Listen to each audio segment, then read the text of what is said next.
Zach, we Yo. are blessed with a guest today. He's not A usually legend. on our show. An absolute legend. It's our friend Chris from Six Gun Scavengers. What's up, Chris? Hey, how's it going, guys? Super Glad to jump on excited. board here. Dude, I I'm like your super hat. excited. Yeah, as a Oh, newbie. that's really nice. Yeah, Is that from Imperial. the Disney parks or what? No, this is Busted Tees. Get hit with all the ads on Instagram, and Yeah. they got me. They got me. Yeah. So, Eventually, they break your spirit like fine. I'll buy some. totally. Most of my tees are busted, but for different reasons. Are you an angel? What? An angel. I heard the deep space pilots talk about them. They're the most beautiful creatures in the universe.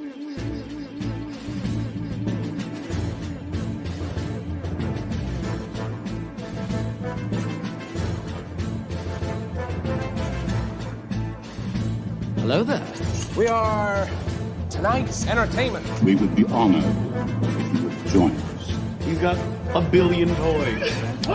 You brought in the doll collection. These are not dolls, Jim. These are commodities. Same as gold or oil. 5, 4, 3, 2,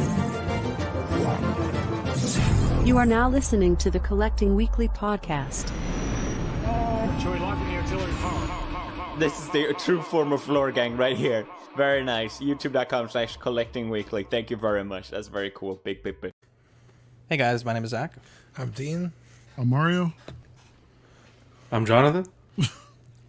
And I'm Chris.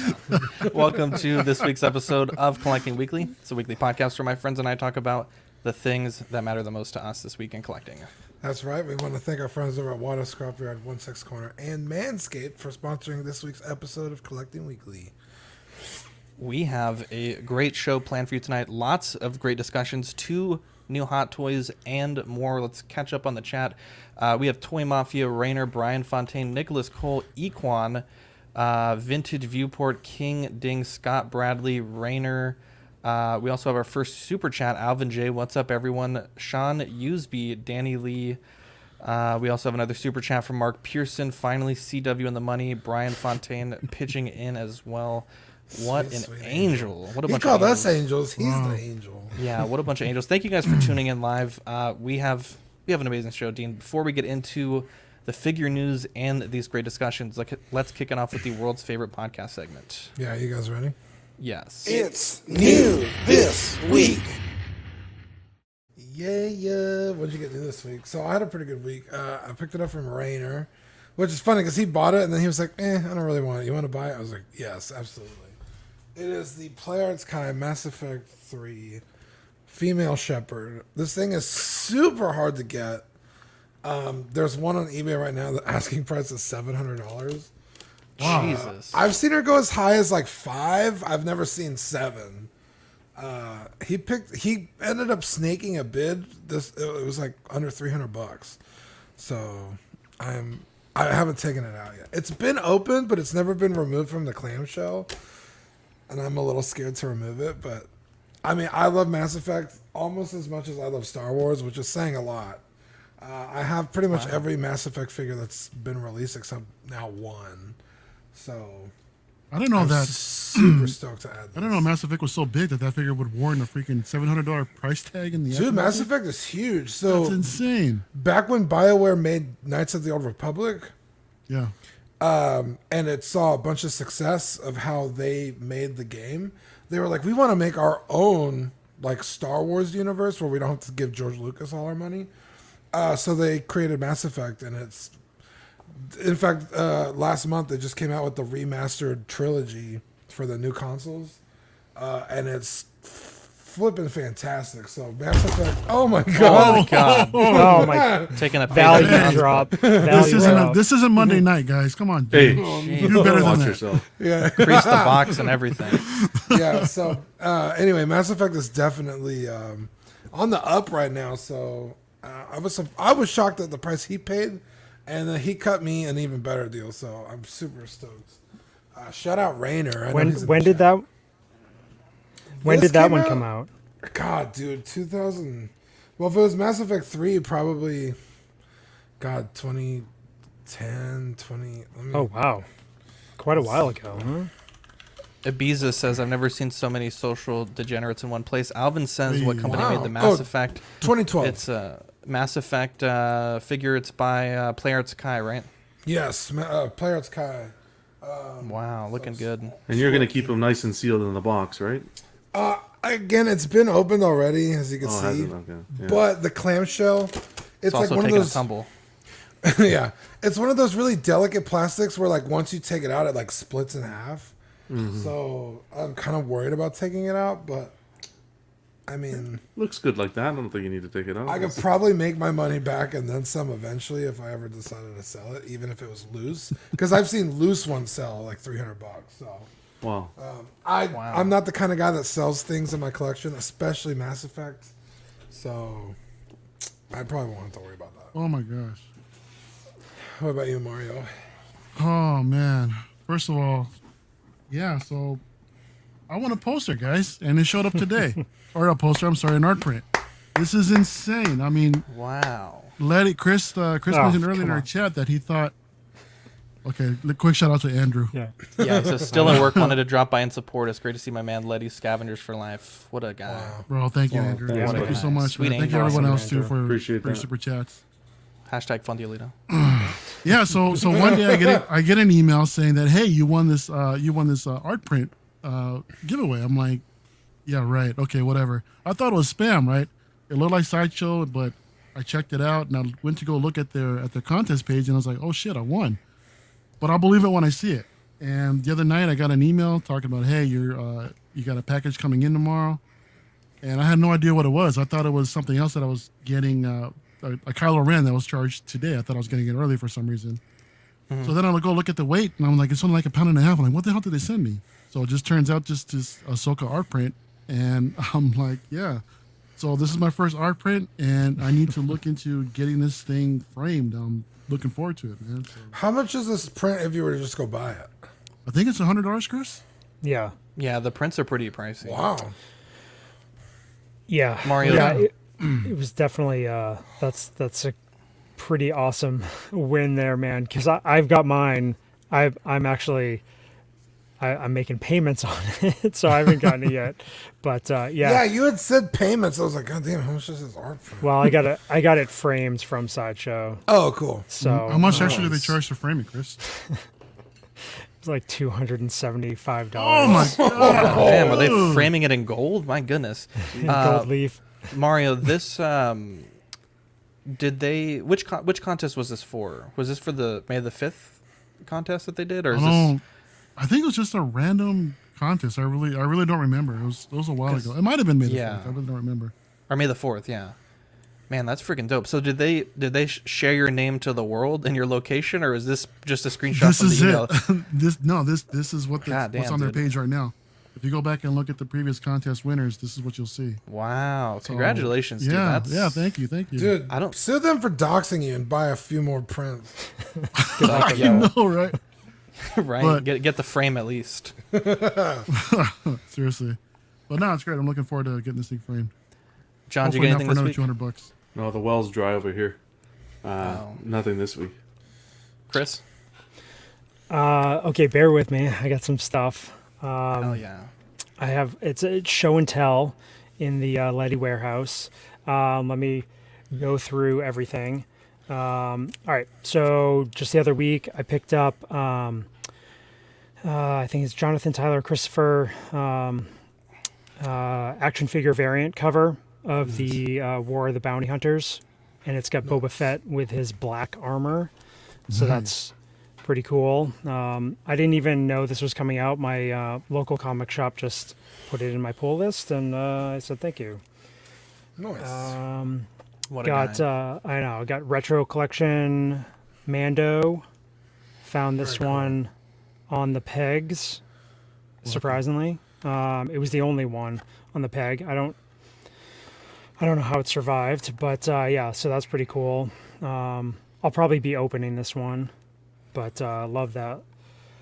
Love that. Going with 3 3/4 inch theme. I got the Armor TVC. This was actually a buddy of mine, Stephen Ward, he sent this to me because he got an extra one, and he said to open it. So I'm sure my girls will, once they find it, they'll take over. as per usual. Oh my God, yeah, seriously. They wanted me to get the big Millennium Falcon out this morning, and they were fighting over figures and all that fun stuff. So got the Beskar Mando 3.75 TVC finally. So, add into that collection. All right, and then most everybody knows that I'm an Ahsoka fan. Ahsoka Tano. Actually found the Thigpen season 7. Nice.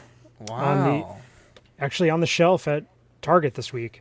Where do you live, bro? All these great figures on the shelf. Dude, I go. There's like 65 Shang-Chi Marvel Legends, and that's it. Yeah, there's so many Shang-Chi. And that Shang-Chi. That Wasp figure from like 8 years ago. It's like, jeez, dude. It's like, bro, just hanging around. Put this out of its misery. Clearance it out. I know, right? All right, so a couple more Ahsoka related things. No, you're good. So I like to get some custom things, and on Etsy there's a seller that makes custom carded figures, and the whole figure and everything is custom, and it's all painted and everything. Does the whole card back, and this is the collector's edition because it has a chrome backdrop behind the figure. It's 5 of 15. So just something different. I'm always looking for that stuff just because there's more and more Ahsoka stuff, but there's not as much as I would like. 2 more things, get this done quick. So my buddy FJ, he got these Ahsoka coins made for a bunch of Ahsoka collectors. So it's just this cool, something unique to put on your shelf, but it's all enameled and everything. Really nice piece there. And then last thing, I'll talk about where I got this later, but my friend David Quinn, he had a custom Ahsoka t-shirt made, and he is the host of Star Wars Prototypes and Production podcast, and this is actually a first shot prototype of Ahsoka's figure from season 3 of Clone Wars, and that's in his personal collection. So just some unique stuff. Plus I don't get to usually talk about a lot of the stuff, on Six Characters. So we're, just some pieces that I got, the last couple of weeks. But awesome. That's pretty much it for me. Congrats. Chris, I got to ask you, man. How many of the TVC Ahsokas do you happen to have in your collection? The original one. The original one, yeah. I've got 3 in my collection. 3 different variations. One is the US version. Then I have the Canadian version, and I also have the Euro version as well. Were you kind of sweating it when they were looking into re-releasing that one? I was, though, being a variant collector, I almost wanted them to reissue it because it would be another version. And I was discussing with a number of my other Ahsoka collector buddies, and we didn't think that the value was going to be affected too drastically because, it's a totally different figure, new paint apps, face printing technology, different card back, probably a different bubble and all that stuff. So, we were thinking, okay, yeah, it might get hit a little bit, but I think we'll see it eventually. But I was, I didn't pay as much as what they're going for now.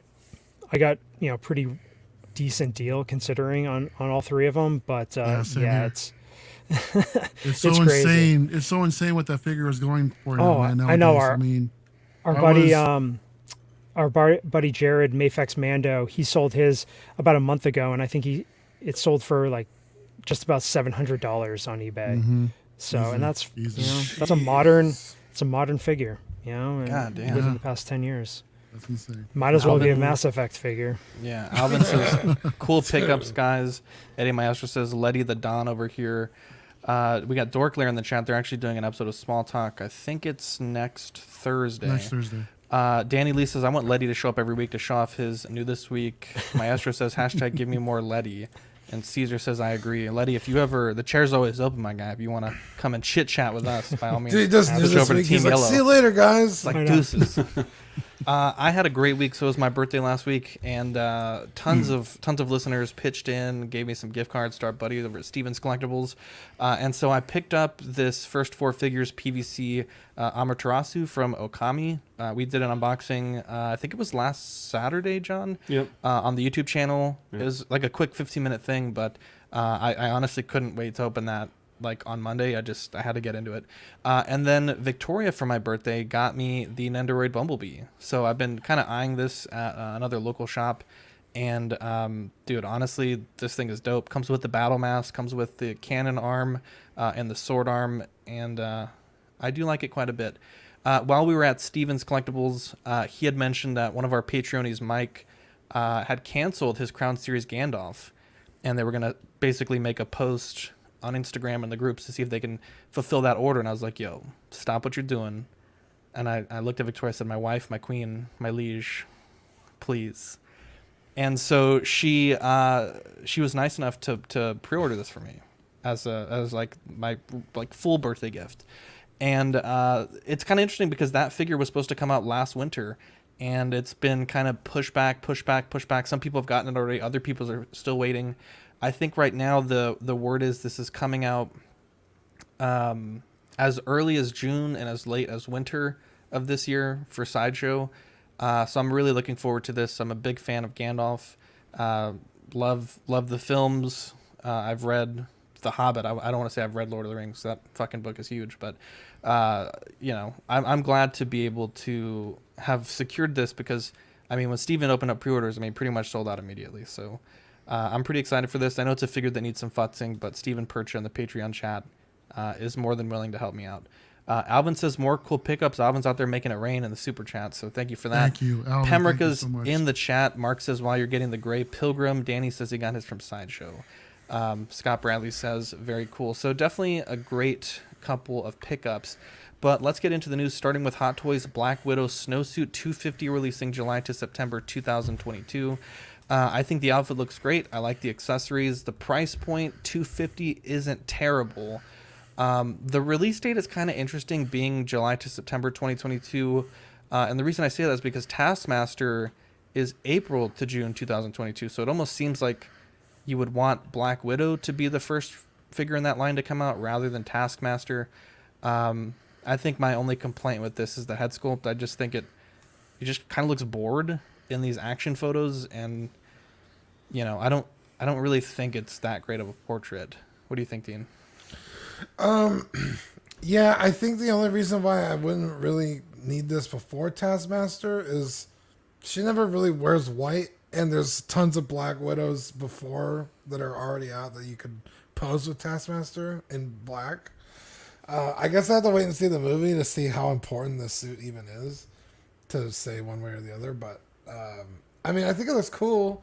I like that her boots are finally like not high heels. That always bugs the fuck out of me on like every Black Widow figure. She has these like the boot is one solid piece, so there's no ankle cut, and then they're like high heels. It's like, why would she fight in high heels? But I guess they're accurate, so I guess I don't know anything.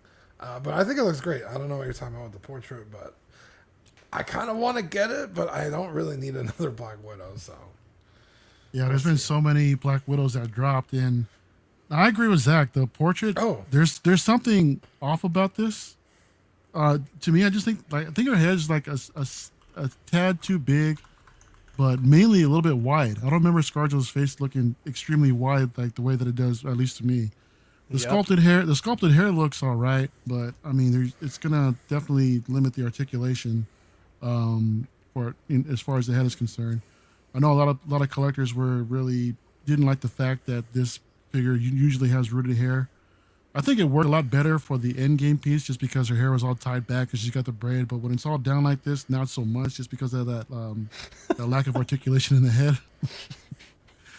Really, Dean, what's going on? Josh, this sounds like Dean is choking the chicken. I'm like just sitting here. What am I doing? That's why You you had your camera off, dude. So we're Jason like, yo, says where you none at? of the ScarJo heads are any good. She always looks like a haggard barfly. Jesus, I don't know about that. No, I mean, I think Lord. I like the white. I like the white outfit. I think she looks great in it. But I think the one that we're gonna look out for is the more iconic comic inspired one with the black and a little bit of the gold trim or the gold accents on her person. But yeah, But are we really gonna get 2 Black Widow figures for the same movie? I mean, a black and white one. So I don't know. It looks all right though. Don't look too bad. I'm with Mario. I think it looks a little too wide. What do you think, John? I like the figure. I'm gonna wait out to see the movie. I want to actually see the movie, see how this outfit ties in the movie and so forth. For me, I think the portrait is really well done. What I think it is the head's a little bit too big for the body. That's what I find.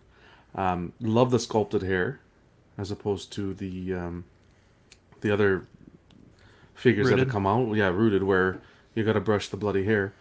But again, I see where you're coming from with the face. There's no expression. So when you try to get an action pose, it's just like, this is more of a just stand on your shelf and don't do anything to it sort of thing. But yeah, it's a good looking figure. Like I said, I'm going to wait out on this set and see how the movie turns out. What do you think, Chris? Yeah, I mean, you all make great points. Old me would have been dopoing this thing, not even like giving it a full once over and stuff. ScarJo, she's like one of the tops for me, and I like the character a lot in the MCU. So just on that merit, I probably would have ordered it. But taking a different approach, waiting, seeing how things play out, want to watch the movie. I do really like the suit. I like it breaks up, the Infinity War one was a little bit different with the vest and everything. But as far as the entire lineup, it's very black as far as just the same aesthetic. I think getting the white suit really breaks that up if you are a Black Widow collector. I like the sculpted hair. I like the Endgame one. I did sell it. But again, it seems like the point about her head being a little bit too big, for some reason it does feel like it is. But I think it would not keep me from buying this figure. Exactly. I think this figure will eventually be in my collection. And Chris, I think you brought up a great point with the suit. The suit's nice and it pops. You know what worries me though? The red of the hair on the suit. Rubbing. Good point. Great point. And also the straps on the leg with the black. Great point. The black, I just hope that doesn't rub off over time. I think you wonder the material. Yeah. That is a seasoned hot toy collector thing to think about. That's amazing that you brought that up because honestly, it did not cross my mind. And the second you started saying it, I was like, that's 100% accurate. I didn't even consider that. I wanted to ask you guys. Keep the plastic on. It's okay. I won't even take the plastic. Yeah, she's just standing there. She's not. You'll just have to fit plastic underneath those straps or something like that. Is there precedent for head sculpts staining the clothes? I'm trying to think, and I can't think of. It's usually the opposite.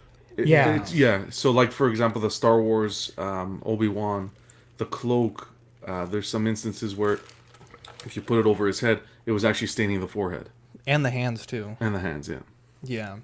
Yeah, I don't think I've seen it the other way around, but... Because typically the hair is often, molded in that color, and then there's paint over it. So I can't imagine there'd be a ton of paint on the bottom. You're not really supposed to see that part of the hair. But, definitely John has a point. That leather, if they put dye in there or something like that, it could... Yeah. It could definitely, especially being white. I mean, white, you touch it the wrong way one time and it's gone. I think Chris made a great point about the pre-ordering. This movie comes out in July. You have literally more than a year for this to come out. Wait till you see the movie. Wait till you see the Yeah. character. Wait till you see what this does. I know later we're going to talk collecting multiple versions of characters, using this as an example, but that's a great point because, I mean, this movie could just fall flat. This suit could only be in there for one scene for all we know. I would definitely wait to see the full lineup they do for this movie before you lose a $30 deposit on, what potentially could be a great figure or could be a figure that's, one scene character outfit. So One more thing about this, and it applies to the next figure. Did you guys think that this figure would have been available sooner than it is? There was a lot of chatter in our group about, will this figure potentially be kind of like a movie promo edition figures have been? Like, it comes out shortly after the movie is released, within 2 to 3 months. Yeah. Since this movie has been pushed back so much, I thought that maybe we would have seen this figure sooner. And I'm kind of disappointed that we won't be seeing it till later next year. Yeah. I don't know. Just something to... I know Hot Toys got real burned on that with the Star Wars figures from Episode 7, where they had stock pretty much good to go at or near the release. And it obviously didn't do very well for them. I would say... Yeah, I don't know. I don't see this coming out any earlier. I would say earliest would probably be to match with Taskmaster, the April to June timeframe. Mm-hmm. But this movie was supposed to come out last year? Last May. Yeah. Yeah. Yeah, I'm shocked April. that the release isn't like December 2022. Mm-hmm. Like a year later, over a year later, Well, they showed this figure last year, agree. didn't they? Yeah, that's what I'm saying. I'm shocked that the release date isn't much closer. Yeah. I can't imagine that they haven't already made a batch or two, considering how old the movie was supposed to be and how they should have started shipping. Does that make sense? Yeah. I agree with Chris. I'm considering the movie was delayed, they should have had this figure coming out with the movie. End of story. There's no excuse to be having it release a year later. And I think that would have been a great idea, is to have it and market it now at this point as a movie promo edition. If they released it with the movie, I think that would have been great. And especially if they plan on having another Black Widow for this movie. Exactly. I don't know. We all know that we can never predict what Hot Toys is going to do, and they never do what we think they should. It's been a while since we've seen a movie promo edition, hasn't it? Yeah. When was the last one? The Captain America Endgame? That's what I was thinking. The right. D20, the Infinity D23. War. Or no, the D23. Yeah, That The wasn't D23. I thought it was a movie though. promo. I don't think so. I think that was just convention exclusive. I think you're right. So who was the one before that? The Cap Infinity War? Infinity War, I want to say, yeah. Yeah, you're not wrong. It's like the worst one. Up next, Taskmaster. Hey. 250 April to June 2022. I actually like this take on this character. I know it's obviously a classic comic and animated series character, but man, this looks great. I have no idea how any of this story is supposed to unfold. I'm not like the biggest MCU guy, and you guys know that. I don't know if Loki's going to explain how this Black Widow movie takes place, or there's been some theories that we talked about like last year when this movie was supposed to come out about how they were going to work this movie in. But having Taskmaster in it, I think is really great. I don't really have too many good things, too many bad things rather to say about it. I mean, I think the sculpting on the armor looks great. I think the accessories look good.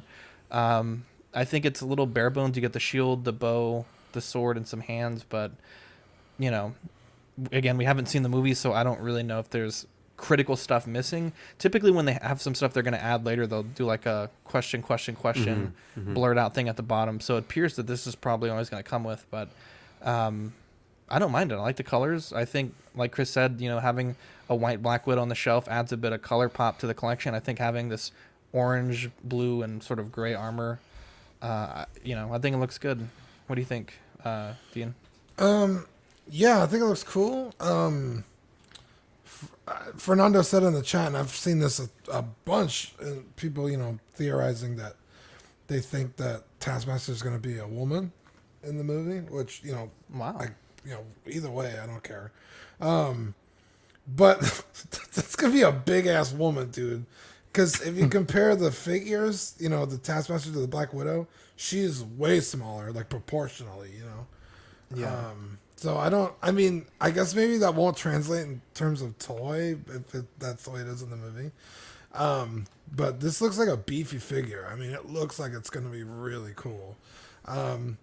Again, I'll have to wait to see the movie because it's like, well, like obviously the Taskmaster isn't in the rest of the franchise, so I mean, it's probably just going to be in this one movie and never see him again.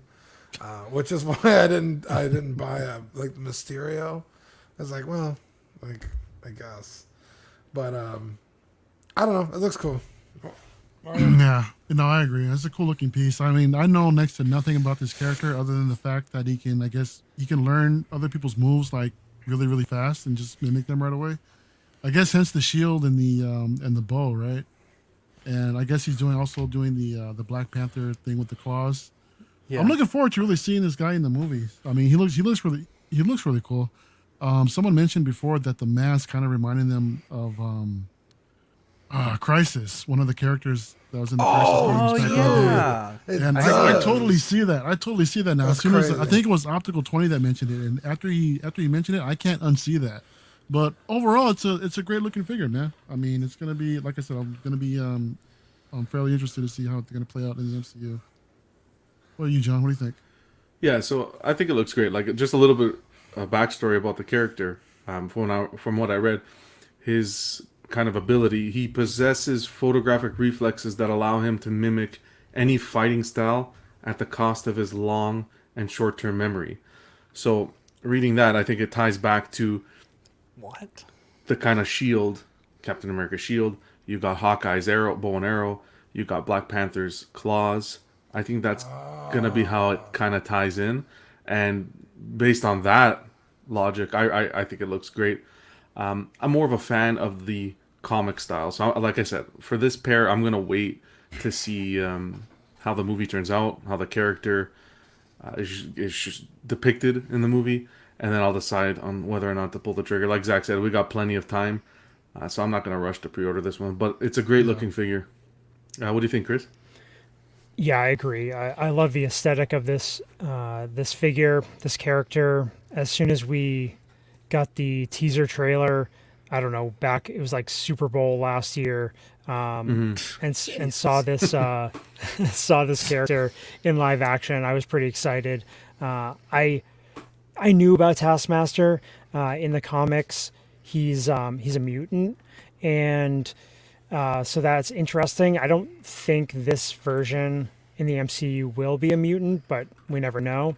They've had some time to potentially tweak the backstory, and like John said, the comic version is pretty cool. It's got a more skull-like mask, and everything. But this particular figure, I love the coloring, the color scheme.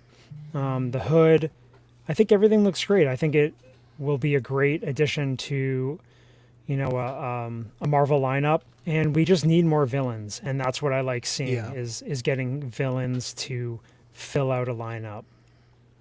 So yeah, Alvin says it's rumored that the MCU has big plans for this character. I think this is going to be a good figure, though. It looks like it has a pretty posable undersuit, so you don't have to worry about like a rubber suit tearing or any of that janky stuff. But yeah, Chris, it's interesting you say that this character was a mutant in the comics. Do you think it's possible that they might introduce mutants this way in the MCU? Hey, from the that's snap? been, it's been a rumor. It's a rumor going around. I don't know if this movie if the script and everything for this was done before the Disney Fox merger and stuff. So, okay, he's not a mutant. I've heard that he was originally a mutant in the comics, but Zach, this takes place after Civil War, so there's no snap yet. Oh, okay, right. That's right. Yeah, interesting. Watch, we're gonna get a Mark 46 all reissue. confused here. Are you kidding me? Yeah, Mark 46 reissue, Watch. Black Panther reissue. Moving on, SL Custom Trickster God 125 releasing Q4 2021. John, what do you think about this? I think this is stunning. I really like this Wow. figure. I haven't dipped my toes into the Dip 'em, bro. third party company product yet. but I think he looks really good. And Loki, by far, I'm not going to give any spoilers, is my favorite, I think, Marvel show that they've produced so far. Wow. Yeah, we're into the second episode, and I absolutely love the show. Dude, Third episode later tonight. second episode was like a boom, boom, Oh, yeah. 1-2 punch of amazing. And I love this character, and I love the actor. Hiddleston? Is his name? Tom Hiddleston. Yeah. Tom Hiddleston. Yeah. I think he portrays the character perfectly. This is one to consider. I'd really consider picking this one up. What do you think, Zach? I think it looks great. I do not like. Okay, this is controversial, but the Thor films, the Thor characters, Okay. for no reason, just not my favorite films. I've been on the record many times saying if Iron Man's not in the movie, I probably won't watch it. But with that being said, you guys have been hyping up Loki. Like every week, I'm hearing how good this show is. I'm so tempted to watch it. You have to. Yeah, 2 weeks. I'm sorry. I'm so tempted to watch this, and I will say, I'm scared that when I watch this, I'm gonna want to order this figure, and then I think that'll satiate me. I don't think I'm gonna go back and like get a Thor and a like the classic costume Loki. But I think this is just enough that if you missed out on those other characters, you could wet the whistle. You can get a great figure at a great price, and honestly, I think probably one of the better Loki head sculpts. And the tailoring, it looks fantastic. I believe Manny was saying this outfit was shown in one of the teasers or one of the trailers for Loki that it hasn't actually because it hasn't been shown yet. Exactly. Yeah, in the show. But my goodness, this looks so good that it makes me want to watch the show, and I will probably order this. Especially, I mean, 125. Like, you can't beat a $125 6-scale figure that looks this good. Zach. That's high praise. Wow. And you guys know me. I fucking cannot stand this character or Thor or any of this stuff. Oh, So dude, for me I to mean, say that is like...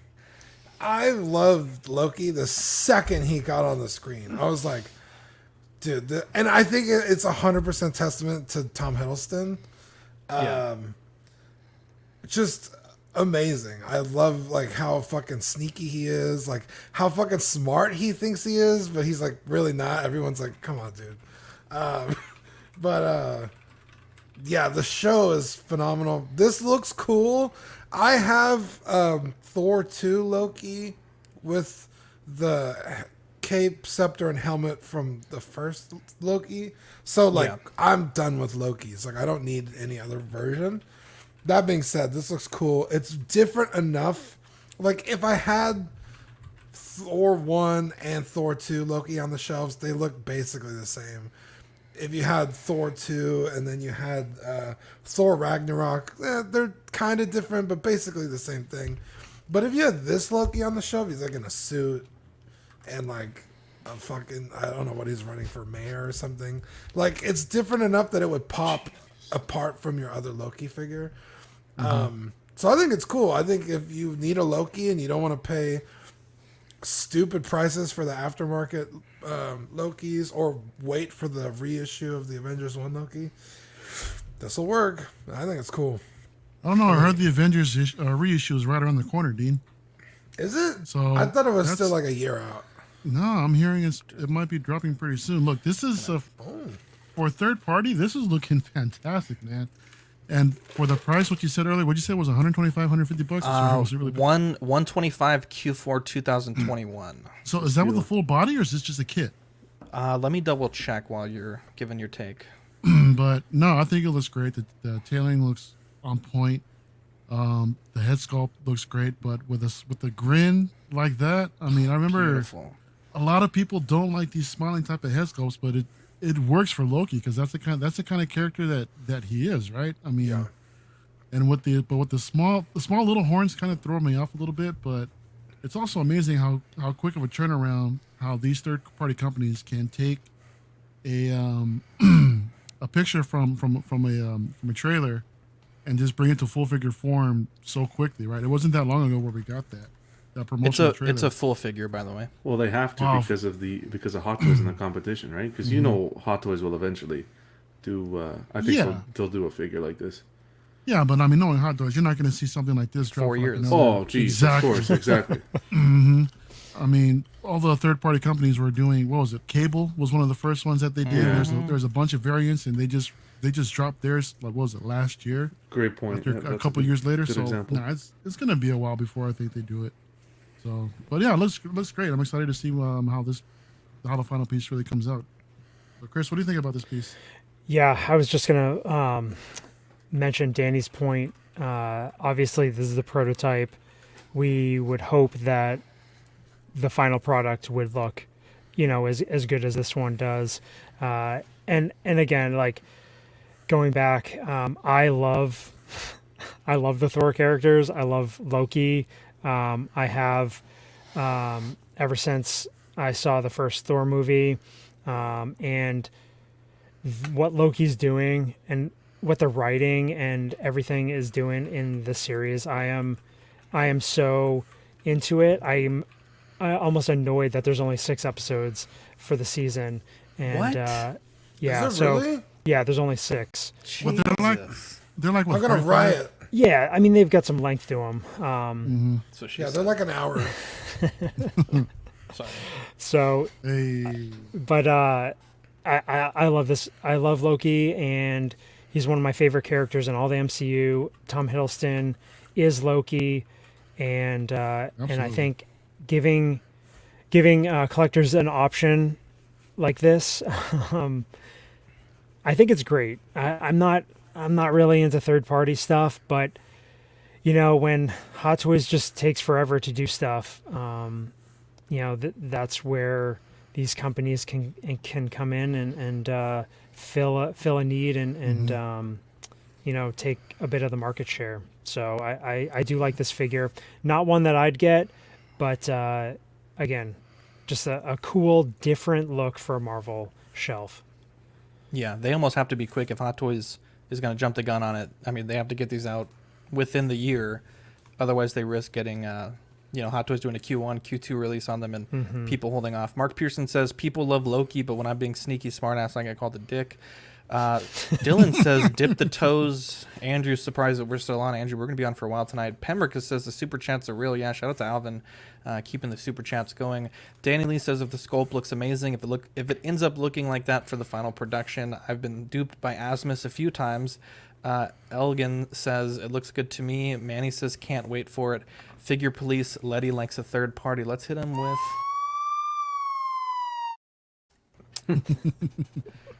moving on. So we talked about this. Yeah, we talked about this last week. We'll just share this little bit of news real quick, and then we'll move on. Big Bad Toy Store did put up the pre-order for the Sentinel Peter/Peter B. Parker figure coming in at $180, releasing September 2021. It's important to note that they also had Miles at $140 before GameStop dropped it for $80. GameStop has not put up this figure up for pre-order yet, so I don't know if $180 is just the price that it's going to be. But that does seem way too expensive to be a 1/12 scale figure. What do you think, Chris? Is that a little bit out of the budget for most 12 scale collectors for this kind of a figure? Yeah, this is that's a bit intense. I mean, that you're talking like extreme exclusive, like con exclusive, with tons and tons and tons of accessories. Yeah, I'm not feeling that price point for this particular figure, though it does look really cool. Definitely not $180 cool. Nope. Dean? Yeah, especially because like ideally you would want 2, right? Peter B. Parker and then Peter Parker. I mean, because you get the 2 head sculpts, you could swap them out, but I don't know, dude. That's fucking high. And I feel like most of that is the base, that gargoyle thing. Yep. This figure looks amazing. I've never had a Sentinel product, so I can't really speak on if it will be or not. So I don't know. That's hype, dude. They might as well just made it like a 2-pack with Peter B. Parker and then the other Peter Parker instead of Yeah, just for the swap out 180, heads. fuck yeah, just give me 2 figures. Yeah. Well, Dorklayer's saying that. Oh yeah, look at that. Okay, so Big Bad, Big Bad Toy Store featured only this version. Yeah, there is. It looks like there's a standard version comes in at 130, which is still pretty high. That's still pretty high for me. So let me show you guys that. Yeah, thank you, Dorkler, for that. Yeah, that's interesting. Sorry, Chris, what were you saying? No, I was just making a point that there's a lesser version that I guess is more affordable. Zach, is this the only place you've seen it at? Was that Big Bad? Because they kind of price gouge a little bit sometimes. Yeah, so I believe you can order it from like Dean. What's the site you use? I think it's AmiAmi. Yeah. I believe some of the import sites have it, but as far as like a U.S. distributor, where you can just kind of go to a website and a pretty normal ordering process like GameStop or Big Bad Toy Store. BBTS was the only store that had it. Thank you, Dorkler, for that correction. John, what do you think? No, at that price, when you got when you have a Hot Toys going for $250, that price is not. It's not for me, that's for sure. Congrats to everyone who's interested in it and likes the figure, but for my displays, no, I can't drop $179 when I can pick up a Hot Toys for $130 more, right?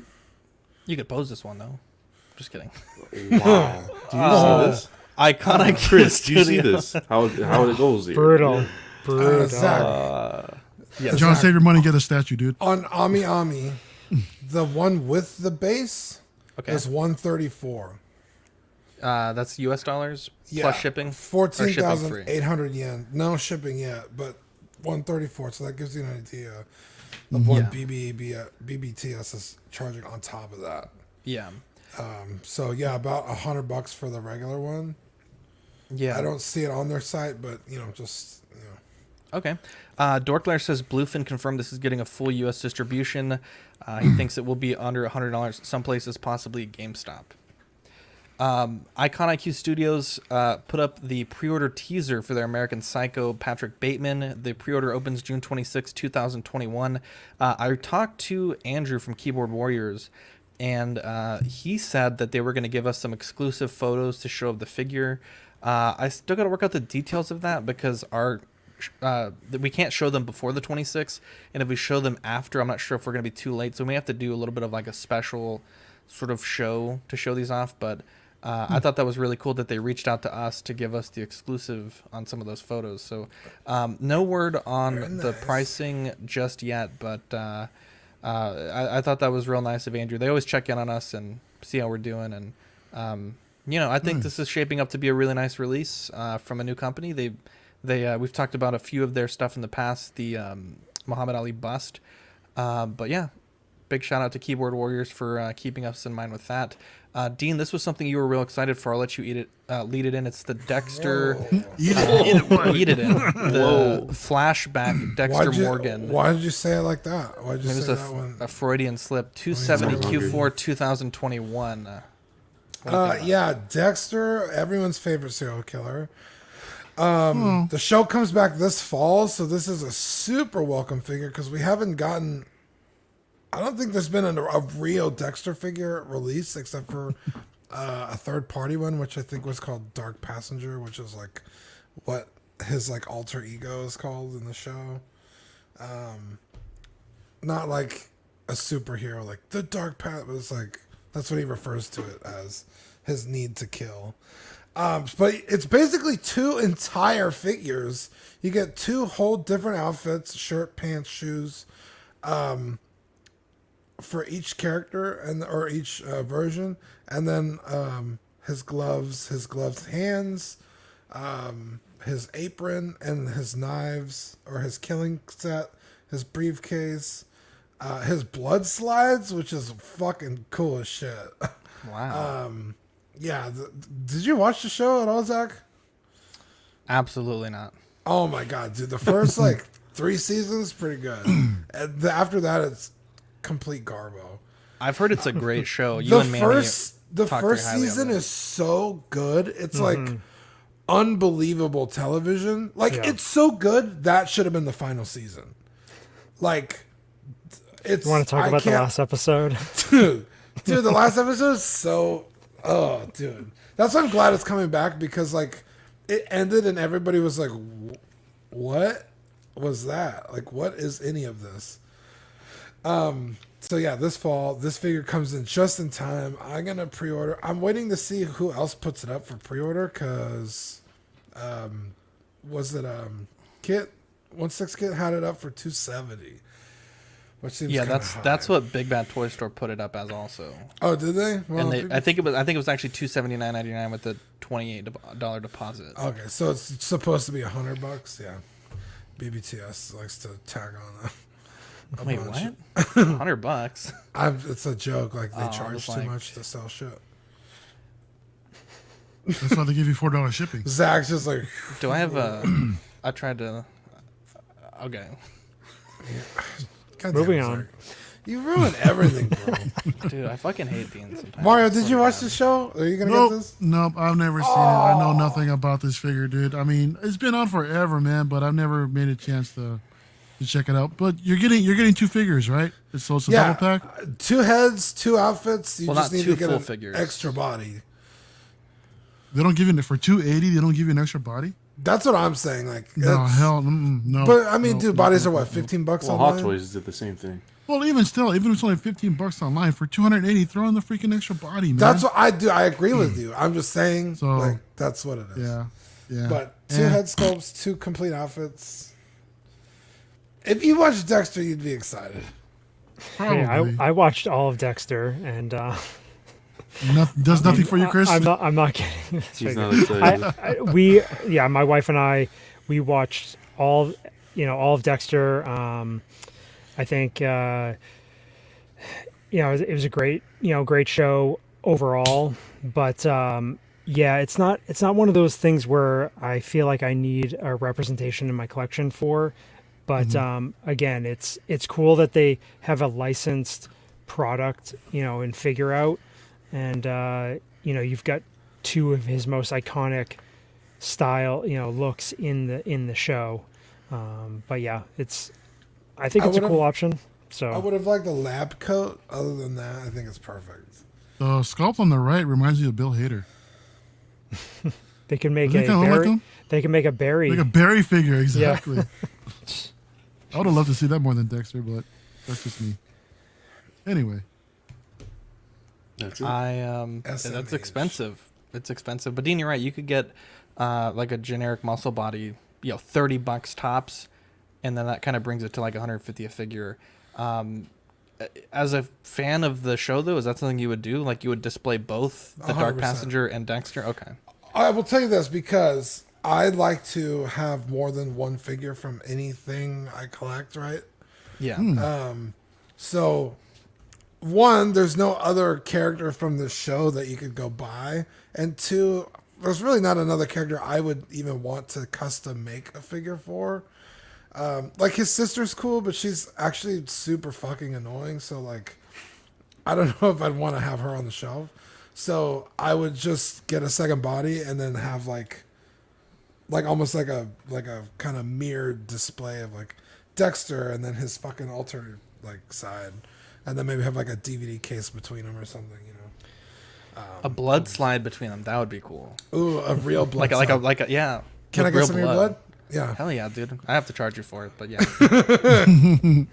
Dean, you are famously known to hate statues, but this one, I think you might want to dip a toe in. Kids Logic VF1J Full Armor, releasing Q1 2022.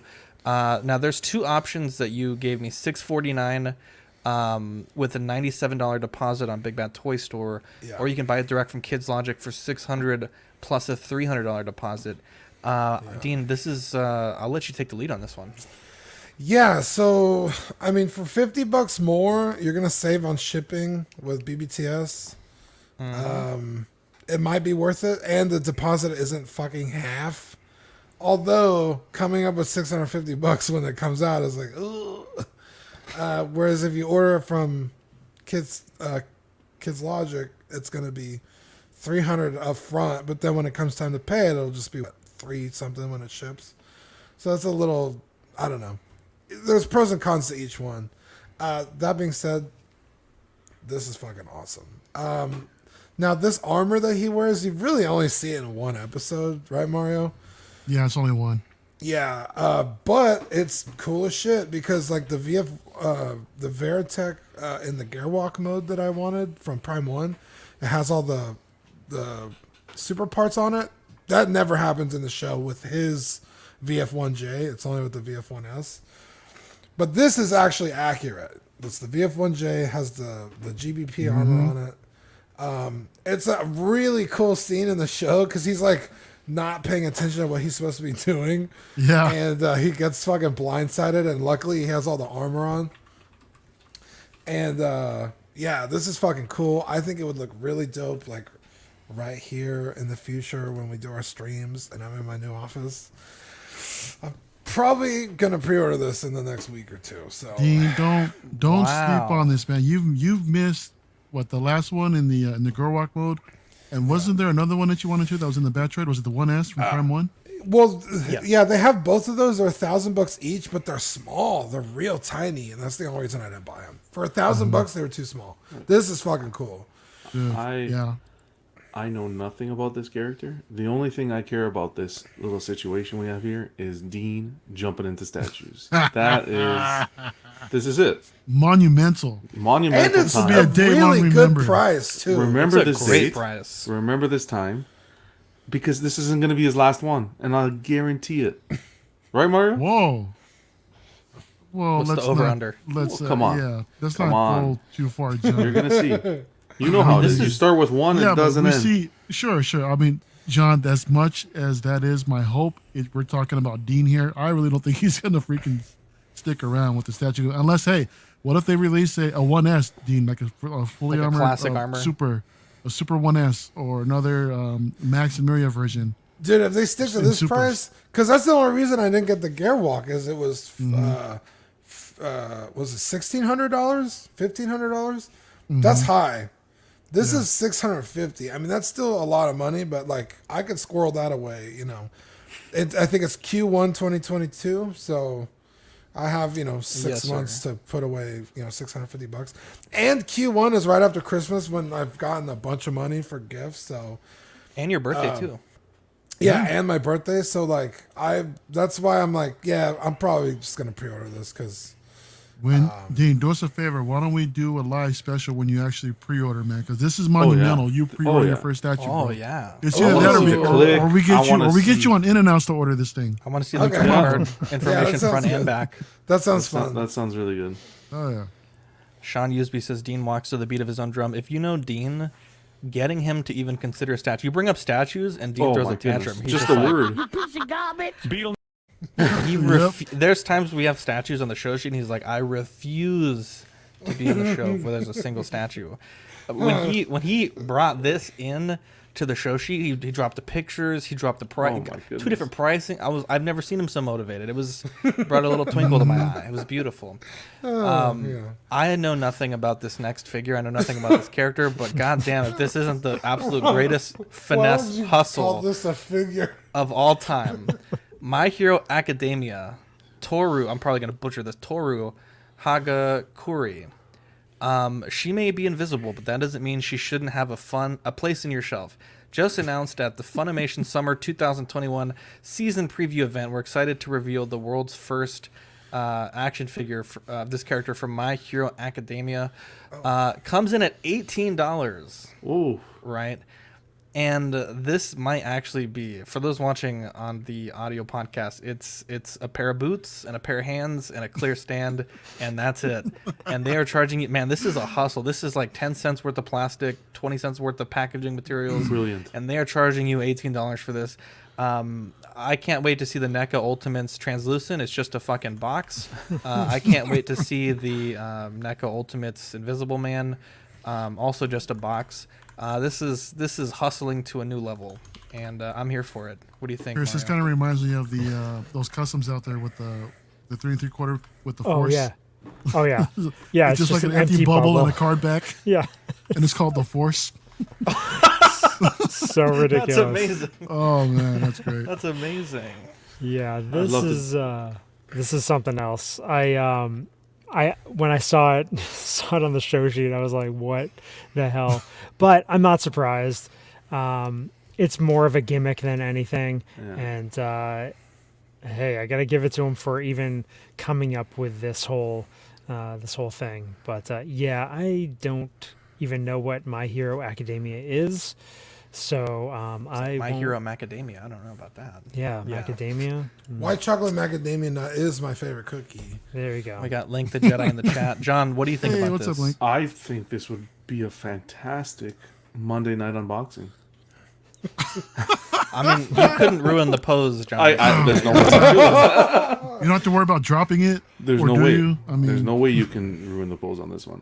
Dude, we could Honestly, probably like tongue in satisfy cheek, Puerto I want Ricans. us to do this. We should. I would so be down to do this. This is Now, a cash grab, and it's gonna sell out. That's the funny thing. We're laughing, but it's gonna. Is it an event exclusive? Is that what I'm reading? So this was announced at their summer 2021 Oh, preview event, okay. but I do believe this is going to hit mass retail. I would. Dorkler says No kidding. Huey and translucent 2-pack, and it's just a bloody Huey figure. Oh, Mark says no cape though. This is, I mean, this is incredible. That's hilarious. I gotta give him props. This is fantastic, Dude, you got some. You know how like. You know how big his balls must be? He's like, hey guys, watch this. You guys want to bet I can sell nothing? And everyone's like, Todd, get out of here. You silly. You're all high off your Kickstarter. He's like, bet. And he comes out with this shit. This is hilarious. Oh, Dude, it'd be really funny to do an unboxing. I'm 100% down. Alvin coming pretty in much hot. is funding it. Yeah, Alvin's Alvin funding was the funding unboxing. it. Yeah, he's already funded. He's funding the several elite of them. unboxing. So I mean, let's not get too far ahead of ourselves. Rescue released in Hong Kong. This figure, Hot Toys has the tendency to just blow people away with these photos, and my goodness, there's been some complaints about the head sculpt, but I mean, honestly, this looks so much better than I ever could have imagined it being. I don't see any problems with this head sculpt. I'm not going to order it because the armor doesn't really have that much significance for me, and I don't have the 85. But I got to tip the hat. It's a good looking figure. What do you think, John? I think it's nice. I disagree with you on this one. I don't like the portrait. I think the portrait's off. I don't know how you don't like the Black Widow portrait, but this one, I don't know what's going on, Zach. But I think it's off a bit. I but think regardless, she's too young. I don't think anyone's going to really be posing good her with point. the open helmet. Yeah. But I love the suit, and I love that picture on the right with the Marvel ladies. I think that would display really well. What do you think, Chris? Okay, so I originally had this figure on pre-order. It was part of my massacre of pre-order cuts, so that hurt eating that NRD. But yeah, I think this figure looks awesome.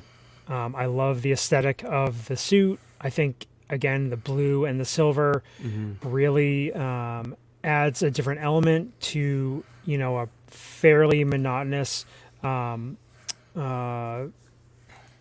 Man lineup, like just the base Iron Man figures. So I think that looks great. Combination with the Mark 85, again, great pairing. And I think this figure came out better than the prototypes. I just like the overall design of it. But yeah, in a perfect world, I probably would have, kept that pre-order. But man, it's a hefty price, and I don't know. It's just a Pepper figure. It's just that you're getting into that tertiary character, and you got to really like, either that character or you want to really fill out the end game lineup to pick up something like this. Are you a fan of the portrait? I like the portrait, but I think it was Zach pointed out she does look. She looks like she's in her. It's like Gwyneth Paltrow from the '90s. Because she's an attractive woman, but you got to give her a little bit of the age that she has in the movie. But I think it looks decent, but it's tough when you've got just that partial portrait. Yeah. You don't get the full, face sculpt. So, yeah. Yeah, that's Dean, weird because in the movie it's like both faceplate open and then full reveal. And like it's like what? Pick a thing. Pick one. Yeah, but again, she looks too young here. I think it looks good. Like I definitely see Gwyneth Paltrow as just like not Endgame Gwyneth Paltrow. But honestly, this looks really good. But I can only think of one thing, Zach. The candle? No. If you took this figure, what candle? What candle? The Gwyneth, with the vagina. God. God, that was a good one. That was a good one. The Goop candle. That's the name of the company. Is Goop. I know. Like, hey, this smells familiar. This is. Gwyneth. Anyway, At the factory, they're just like. yep, Anyway, this is sorry. definitely the smell. Anyway, Zach, if you took this figure, disassembled it, and then did a custom Riri with it, that would I'm be liking dope. that. Obviously, you'd have to like gouge out the face sculpt or just have a separate. Because all Riri's is like a separate helmet, right? I think in the comics sometimes her face mask does come up. Oh, okay. But yeah, I think you're right. Dude, that would be dope. Because I've seen people like take apart like the Mark 50 and paint it black and stuff, and it looks cool. I think you could do that totally with this. I know It'd my be skill difficult, level, but you could. and I don't think I can do that. I have man. faith in you. And what I better appreciate thing to that. practice on than a fucking armored figure? Who cares? Or rescue armor, you know what I mean? Yeah, I don't know. It's a pass for me. If you gotta have it on your shelf, though, I mean, it looks good. So. Yeah, there was a time I was like Letty. There was a time when I had pretty much everything here on pre-order because this is the same. The shot on the right was exactly what I was going for, hoping for this crossover collection with Infinity War on one side and Endgame on the other side. Yep. But there's just way too much coming out nowadays, and especially now that I'm starting to collect statues where I can't do that anymore now. Yeah, But, I killed those plans. Yeah, right, 100. But that being said, dude, it's a great looking figure. Is this a diecast figure? I believe so. Yes. Okay, that's cool. Just curious. I mean, the paint apps look great. This, like you guys said, the sculpt to me is a little bit off. There's a couple angles where I saw it where the likeness was a little bit more on. I think from like looking up at her or something like that. But yeah, it's a cool looking piece, but not for me. I'm not really too excited about this. But congrats to all of those who's going to pick it up. Going back to the portrait thing, it's just a Black Widow. The portrait looks too wide, and it just looks like it's not the right size for the body. This looks very proportionate to me. I don't know whether it would look good as a full portrait on its own without the helmet. But I mean, this doesn't strike me as being totally out there. And I mean, we know that Hot Toys tends to like idealize their head sculpts. Tony Stark, Robert Downey Jr. is getting there in age, and a lot of his sculpts look very young, very idealized. That's just if you collect Hot Toys, that's just a fact of collecting them. But no, I think this looks decent. But I mean, the vitriol on the groups for this head sculpt, I didn't really get it. Dean, Really? it's that time Was of the that show. bad? Sorry. It was that bad. People were bitching and moaning. You couldn't believe it. I could absolutely believe it. Yeah, we're going to talk about one of my favorite things to talk about. Chris, you buy a lot of 3 3/4 inch Star Wars figures, don't you? Mm-hmm. Yep. Have you ever been like you ever have bought like a ship or a figure and it's missing like a gun or like a roof or like some kind of panel? Oh, that makes definitely. it My big incomplete? Millennium Falcon that my girls break all the parts on. I need parts for that. Jesus. Who makes them? Dude, I'll tell you who makes them because I bought some for that exact thing. What the scrapyard, Annie? Amazing. Legend. Hell yeah. We want to thank our friends over at Watto Scrapyard for sponsoring tonight's episode. You can find them on Instagram, Facebook, and eBay under Watto Scrapyard. He makes 3D printed parts for hard-to-come-by Kenner and Hasbro vehicles, like we just said, is a huge help when you're trying to find those missing pieces. He also makes resin-printed head sculpts of anybody you could think of. He put up a suggestion post today for characters to make, and like I couldn't believe how many people were like posting like random characters from Star Wars that there's a market for. So if there's somebody you want to make, chances are somebody wants it too. So make sure you hit up Watto Scrapyard. He'll get it designed, printed, and shipped to your door for a really good price. So hit him up. Yeah, and also a big thank you to our friends over at 1/6 Corner. Their mission is to provide the best figures and collectibles to their customers. They have great prices, great packaging, fast shipping, and they are the best in the business when it comes to customer service. Choose your figures, pay safely, and PayPal, and leave the rest to them. John, do you have a day job, John? Just kidding.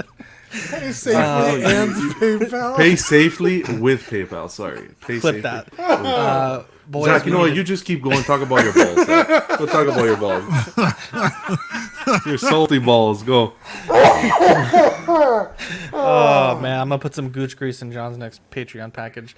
We need to talk about balls. With the right tool, your balls can be smooth as silk, but you wouldn't trust your balls with any old tool. With the brand new Lawnmower 4.0 by Manscaped, your balls are in good hands. The Lawnmower 4.0 has skin-safe technology with a replaceable ceramic blades. You can manscape with confidence.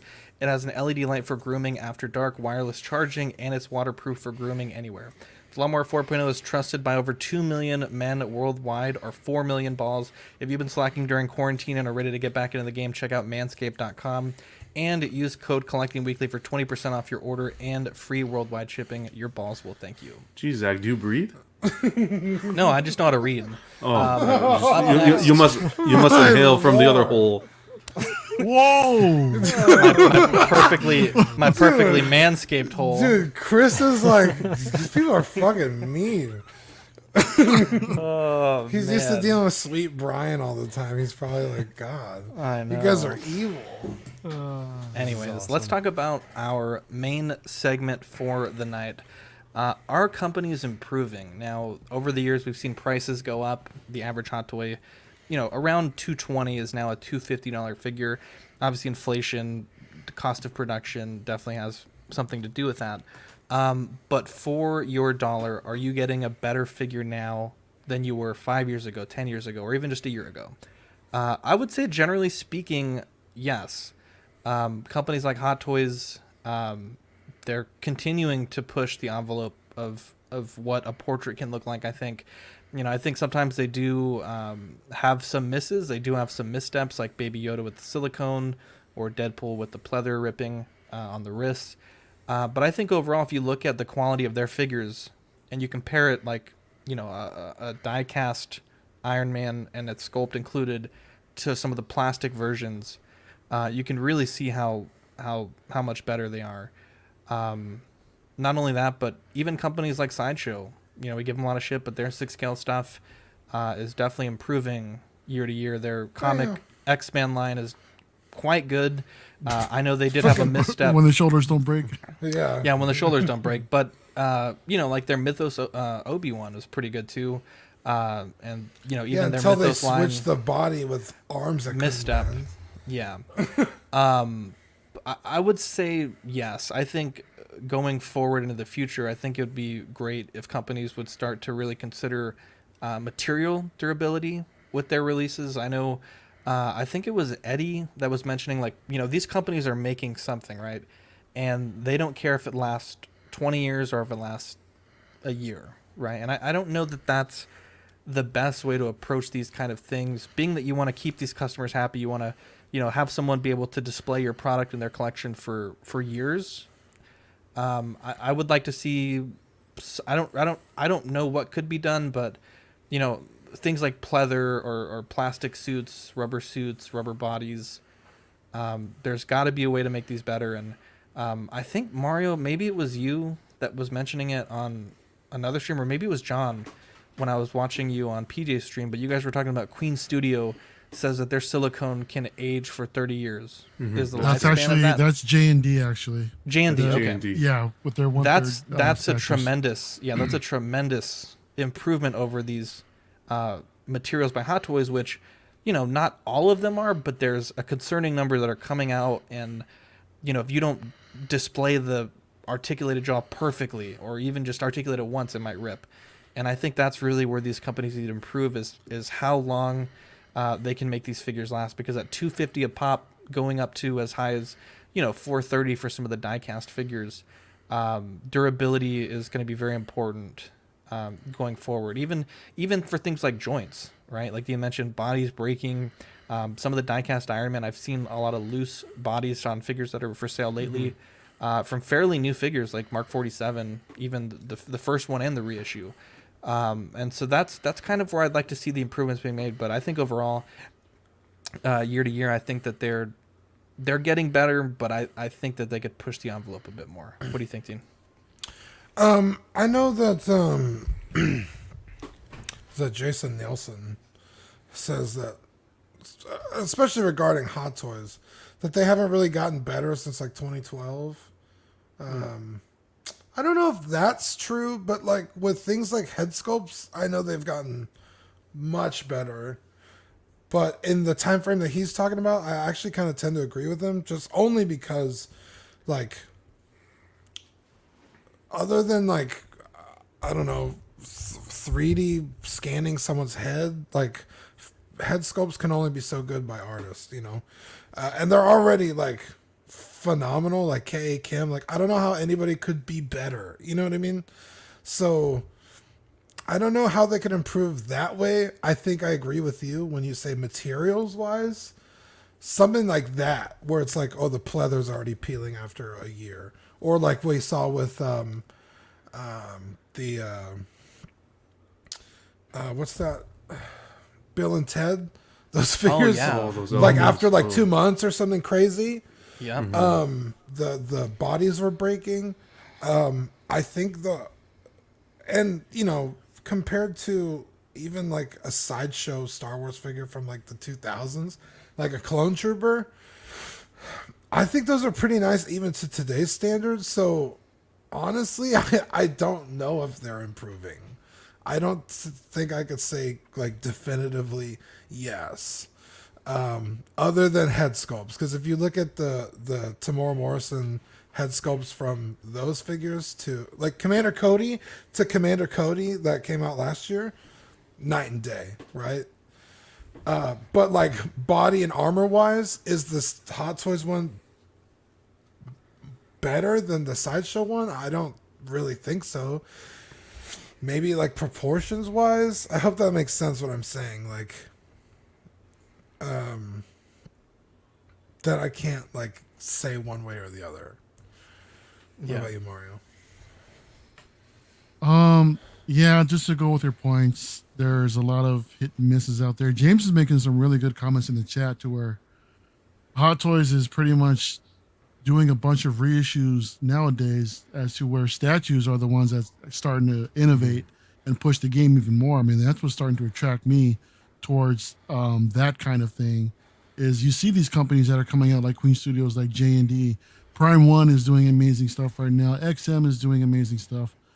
It's all they're the ones I believe that's improving for them, like overall, rather than 6-scale, pushing the technology using the silicone materials that are lasting 30 years. However, that's a bit of a new thing, and there have been some concerns. Like, I think it was the Alita bus, John, or was it Thanos, where someone mentioned that it was actually sweating like after a while.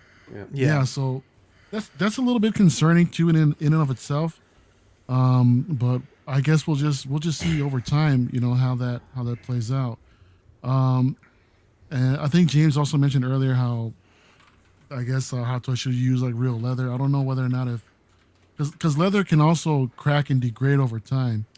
I mean, so you still have that thing there with real life materials that's still gonna wear down with time either way. So whether you use either fake leather or real leather or whatever materials, chances are things are just going to degrade, and that's just how it is nowadays. The third party companies are stepping up big time. I mean, we saw it earlier with the Loki portrait. Granted, these are prototypes, and we have yet to see the final the final production pieces that come out. But from what we just see in the prototypes, even with Social Toys with Homelander, they're looking phenomenal and charging a hell of a price too. So those are also big improvements, I think, where the third party is coming up at, and it's nice to see that these third party companies are giving Hot Toys a bit of a run for their money. So hopefully that can kind of put a fire under their ass to help innovate a little bit more. I mean, there's all kinds of stuff where they can improve. Even with these Iron Man figures, they still using the watch batteries. Not just Iron Man, but with anything where they use these little button cell batteries, where they can give us like wireless light up features. That could be another thing, or just pack some sort of power supply or something. There's technology out there that can get rid of batteries for sure. Even like with a magnetic base, we saw with someone's Molecule 8, custom John figure. Lennon. Was it John Lennon that did that? Yeah, it was a licensed John Lennon. Yeah. Mm-hmm. No. I'm talking about where we saw where it goes on the base and it just lights up the light up features. I think it was for the it was for the cyborg from Kevin. Yeah, stuff like that. I mean, there's plenty of more improvements that that they can seek out, but considering where we were at, 10 years ago to nowadays, I think it's a huge improvement. Even with you can say even with smaller scale figures, right? We're seeing improvements with the photoreal Black Series on the page. Marvel The Black Legends. Series, Yep. even in the 3 3/4, with the Star Wars figures that were issued 10 years ago, Chris, and nowadays when these reissues are coming out with the photoreal or 3 3/4, some of these things look amazing, right? So yeah, some of these companies have making big improvements, and I think there's other companies that still could use improvement. But yeah, John, what are your thoughts? Well, Mario pretty much took all the meat off the bone with this one. Always with the meat and the bone. With the look, that's on John's mind. He likes meats and bones. That's it. And balls. Look, when you and balls. No, that's your category, Zach. I'm so sorry, Chris. Chris is like never again. No, he unsubbed while live. Exactly. Oh man. Look, are companies improving? Yeah, companies are improving. Which companies are improving? I think the statue companies, like Mario said, he hit it on the mark. They're really innovating. They're looking at ways to get collectors into the hobby. There was a point where if you told somebody that they were going to pick up a 1/3 scale statue, they'd say, "Are you crazy? I don't have the space for that." Meanwhile, they're selling. They're producing the great quality, great materials and so forth, and they're selling. Look at Dean. Dean's not a statue guy, but look, they came out with that statue, piqued his interest. He's getting into it. Now, I'm not going to go on a bashing rampage here, but Hot Toys, if you're asking me if Hot Toys is improving, like you said on some points, they're improving with their quality. Their portraits are of course better. But then you look at a figure like, for example, the original Ghost Rider release with the bike. What can you compare quality-wise, value-wise, that they've released recently that can compare to that? Right? I think that, and James mentioned it earlier, I think they're lazy. I think they're at the point where there's nobody else touching them. There's no other company besides these third-party companies that is producing the 1/6, the 1/4 at their scale. So they feel untouchable. We need more competition in the market because although I love Hot Toys, I just don't think they're providing the full potential of the product that they're producing. I think it's absolutely ridiculous that they come up with a figure, they tease a figure, they release the figure, and then we got to wait a year and a half to get the figure in hand. I think that's one of the major gripes I have with Hot Toys. And again, you guys know how I feel about reissues. I think that's a whole other topic of conversation, and a money grab, to be honest. But that's my 2 cents. Are companies improving? They're improving, some more than others, definitely. Chris, what do you think? again, you're hitting a lot of the key points there. As far as Hot Toys improvement, over the last decade, I definitely think they've improved across the board. They've developed better bodies, more appropriate scaled bodies. Their tailoring, their the materials that they've used. Again, not 100%, but you've seen the transition to a lot of these. It's like a micro, like fiber spandex materials with overlays and everything. Much better than figures. 8-10 years, 5-6 years ago. The head sculpts, where we're talking, have the head sculpts really improved? I think they have. The paint applications have definitely improved. But yeah, I mean, the offerings, they could offer a wider variety of characters and figures from different lines and this sort of thing. They could definitely improve on those aspects. When you talk about the reissues, John, it's definitely, that is a subject for another time, but it takes away from a different figure being released. I agree. But I think, there is room for improvement. You see the paint applications, though they do an amazing job for the mass production, could definitely be improved. We see these customizers and stuff do absolutely phenomenal jobs, improving on an amazing sculpt. It's hard to put it in that context. They've got to produce 5,000 to 10,000 figures, so it can't be as good as a batch of 20 custom painted head sculpts. But you know what I'm saying? Like, there is room for improvement.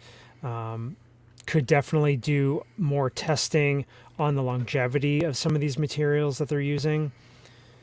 It is, though I haven't personally had any issues with any figures. I have seen issues with whether it be pleather or the silicone, or not silicone, but like the like Gamora's arms, or like Belle from Beauty and the Beast. Like, you see the cracking in the arms.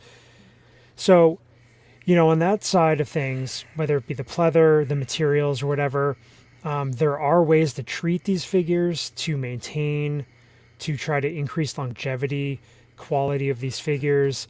I think that's a side of things that a lot of collectors don't take into account, is that some of these materials do require maintenance. They require upkeep. If you want them, depending on your environment, if you live in a very humid area, if you live in a very dry area, there's all these things to think about that have to play into this whole degradation of materials and that sort of thing.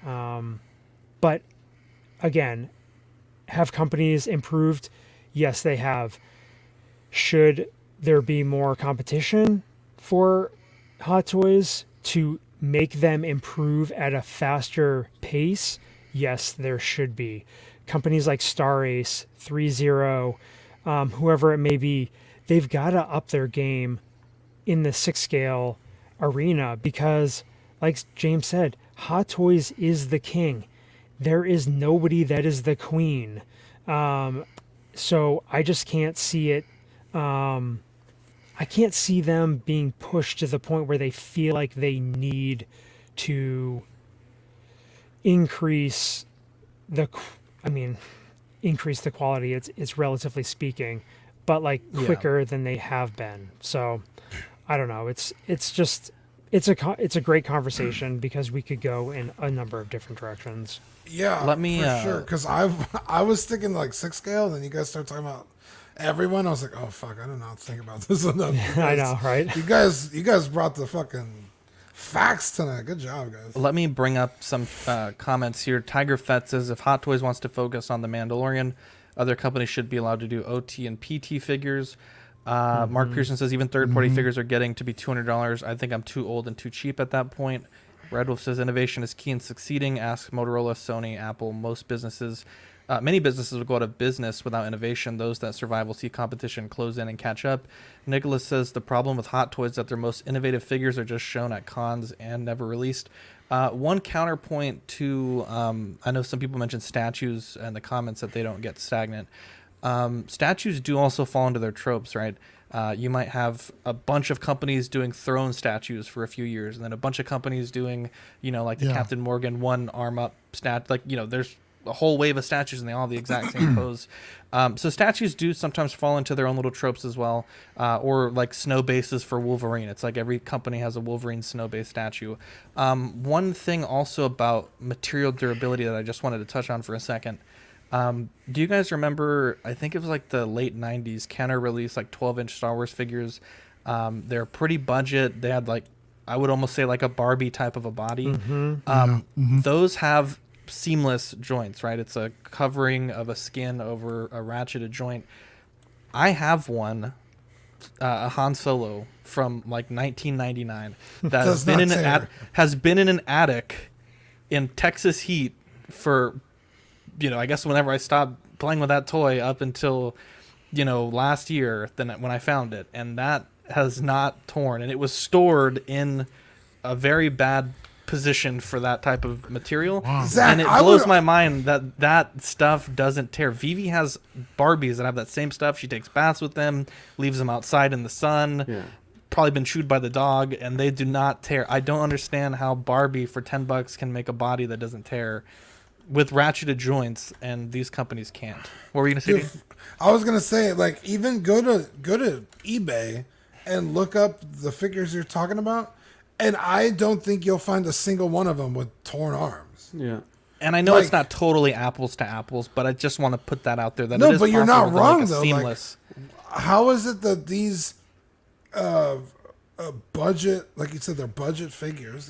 They're not meant to be high-end collectibles. They're meant to be, played with and destroyed essentially, and they can't even be destroyed. They're perfectly functional a decade and a half later. Like, why am I spending $300 on a figure that's going to break in 2 months? With the fucking I was going to say Wayne's World, but the My air well, the at the end of the day, you guys, I'm not going to say you guys, we all know the issues that these figures have.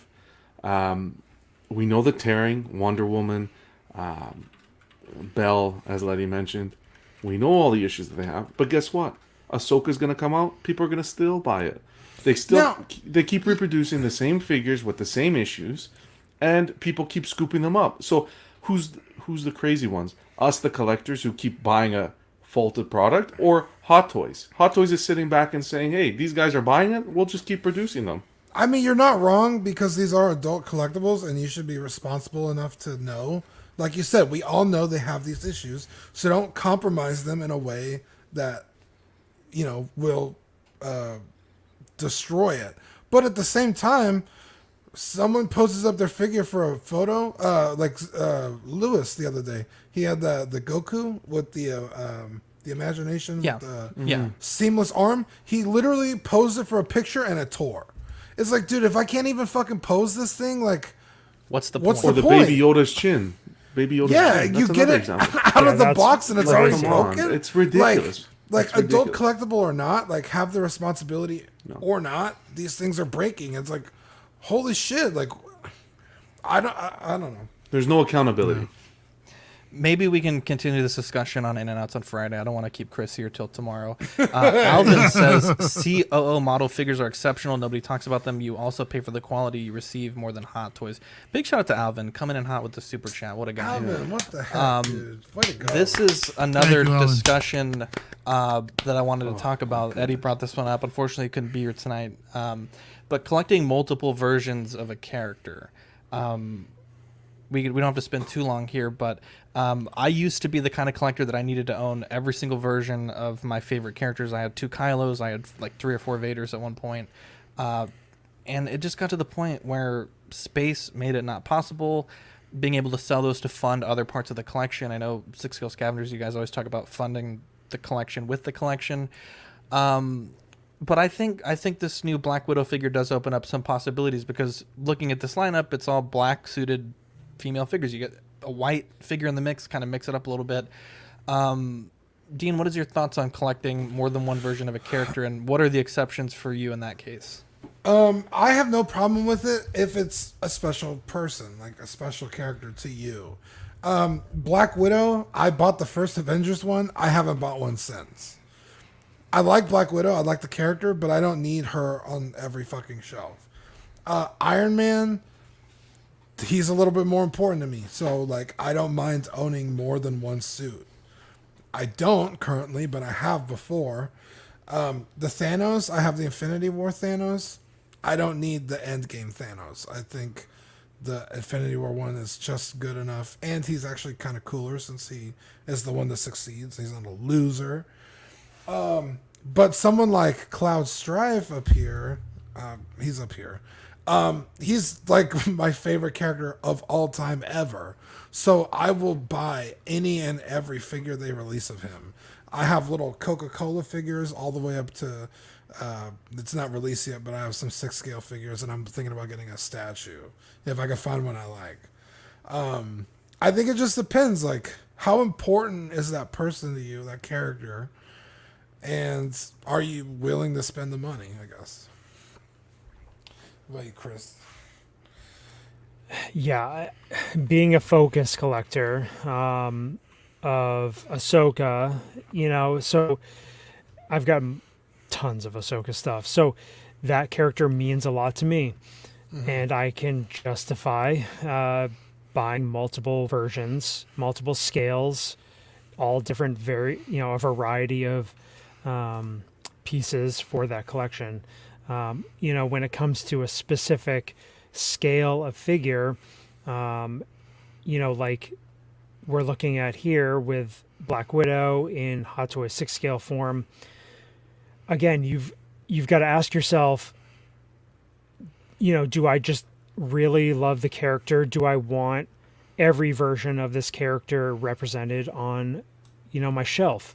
I thought that I did, because I had my first Hot Toys figure I ever got was in this picture, was the Hot Toys Winter Soldier Black Widow. I then got the Civil War Black Widow, and I'm like, they're so similar. The suits are so similar in appearance. It's like, do I really need 2 figures that are this similar? And ultimately, I felt like I didn't. And then I had gotten the Endgame version, which is a really nice figure, but very similar. I had the Infinity War one, and it just didn't work for me. After I decided I wasn't going to do the Infinity War lineup, I'm like, I don't need this version of the figure. So again, it really, like Dean said, it really plays into what your goals are with your collection, and it's fun. Like, it's fun to have a lineup like this, and you just have that lineup for a little while, and then you're like, okay, I did it. I got the lineup, took my pictures, enjoyed them, and then you can, either pick the one you like the most and keep that as a representation, and then move on, use those funds for other figures. But it's really, I think it's all about your personal collecting strategy and what you really want in your collection. Yeah, great points that were made, man. I mean, I totally agree with the fact how what you're saying. It just depends on what you want in your collection, right? And that's really cool for those people that are focused collectors off of a single character. Like in my case, I'm more of like the IP in a sense. Now that I'm actually trying to focus more on Star Wars only. I think with exception with the Iron Man figures, because there was for my collecting, what I wanted to do is I just wanted the display just for the Hall of Armor, the original 7. I kind of had I don't want to say like an emotional ties, but it just kind of reminds me of just going back in the day when Disneyland had that exhibit out over there, and I would just like to have that recreated in my own collection. So that's why I want to hang on to that. The Star Wars ones, that is real, dude. I mean, there's so many different versions of Luke Skywalker. I got them all, minus the DX07 that John is kindly holding for me. Sealed with the plastic still. Sealed, exactly. My dude, man. The Darth Vader figure is the same. There's many arguments that can be made that they all look the same when the fans know that, hey, they really are actually different. So like I said, in my case, because I'm going for more of like an overall display and kind of like a museum-esque kind of thing, that's where my focus kind of lies, where I can kind of justify doing that for 6-scale figures. When it comes to statues, however, I need to be way more selective. We'll talk about this more on Friday night. Yeah. But that's just something I think that just isn't really sustainable. And 6-scale and smaller scales just make it more affordable to do so. But if you guys can swing it, and if you guys are really into that one character where you do want to have that focus line, by all means, go for it. It's great. I love seeing people's focus line collections of a single figure. Brian with the Short Trooper, Chris with the Ahsoka. You know, I mean, we love seeing that stuff, and I think it's great. So, but what about you, John? Yeah, you know, you guys brought up such valid points, and what I love about this community is the variation in collectors that we get. We get so many different types of opinions and so many different types of collections, and that's what makes this community so unique, and what makes me happy to be part of this community. For me, you have collectors who will just collect the one character, like the Batman. You walk into their collectible room and it's all Batman or it's all Superman. I like a little bit of diversity in my collection. I'm not one to buy multiple of the same figures. For example, like the original Avengers lineup. Like that's the only Avengers lineup that I have. The original from the movie. You know, that's what I had the emotional attachment to when they cut to that scene and they all turned around and everybody's there together. That's what I loved. I didn't continue the collection onto Infinity War and Endgame because I didn't really connect with it. I think the only really line where I purchased multiple figures of the same figure, which is a little bit different, was the Iron Man line where you have like Mark 1, Mark 2. But again, I don't think you're purchasing the same figure because you're getting the different suit. It's a different look. It's a different base. It's a different display option. But yeah, like a lineup like this Black Widow here, it's not something that I'm interested in doing or that I've ever considered doing, just because they're so similar. You can the only thing that I like about this setup is you can see the progression throughout the years and how they've improved, where they improved, where they needed improvements, and how they tackled the figure. That's how I see it. But look, I'm just happy to be part of a community where there's just so many different types of collectors, and everyone's unique. Everyone's collection is unique, and that's what I enjoy. But yeah, everyone brought up fantastic points. I agree with all of you. Angel says, good topics. Love the show. What a guy. Chris, you want to talk about collector meetups as another topic for tonight. Did you want to start with the video that you gave us, or did you want to start with the pictures? Yeah, I'll do a little preface here of the whole situation. I just want to talk about collector meetups now with vaccinations and things opening up and cons and shows and stuff like that. Another part of the community that I'm involved with is collector meetups being hosted at collectors' houses, and I had the pleasure of making a trip out to Western New York to a really good buddy's house who was hosting a meetup. And so this is part of the Empire State Star Wars Collectors Club, which I'm a part of. And this is just a great way to be with like-minded people and just have a really good time, great conversations, and just we share that passion in collecting and specifically Star Wars.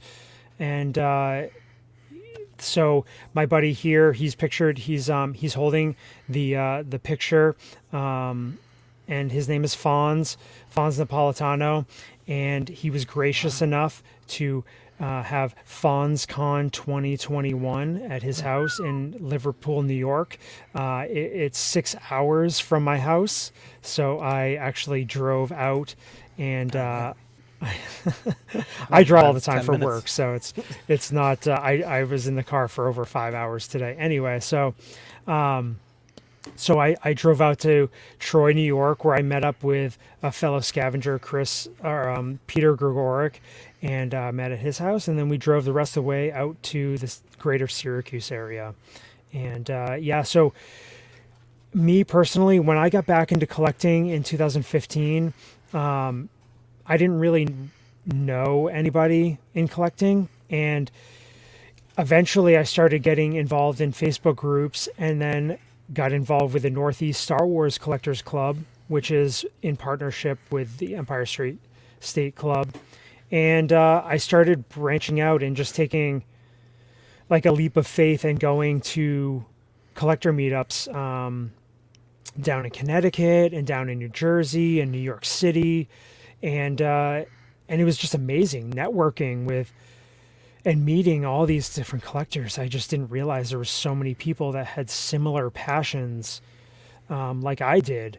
And like we were talking about earlier, everybody has their own collecting strategies and their own avenues that they take. And it's amazing to see these collectors' collections and the gracious, their gracious hosts letting all these people into their houses and letting them see their collections. So on top of that, with these meetups we have in the pictures being shown, it's all, people bring stuff to sell.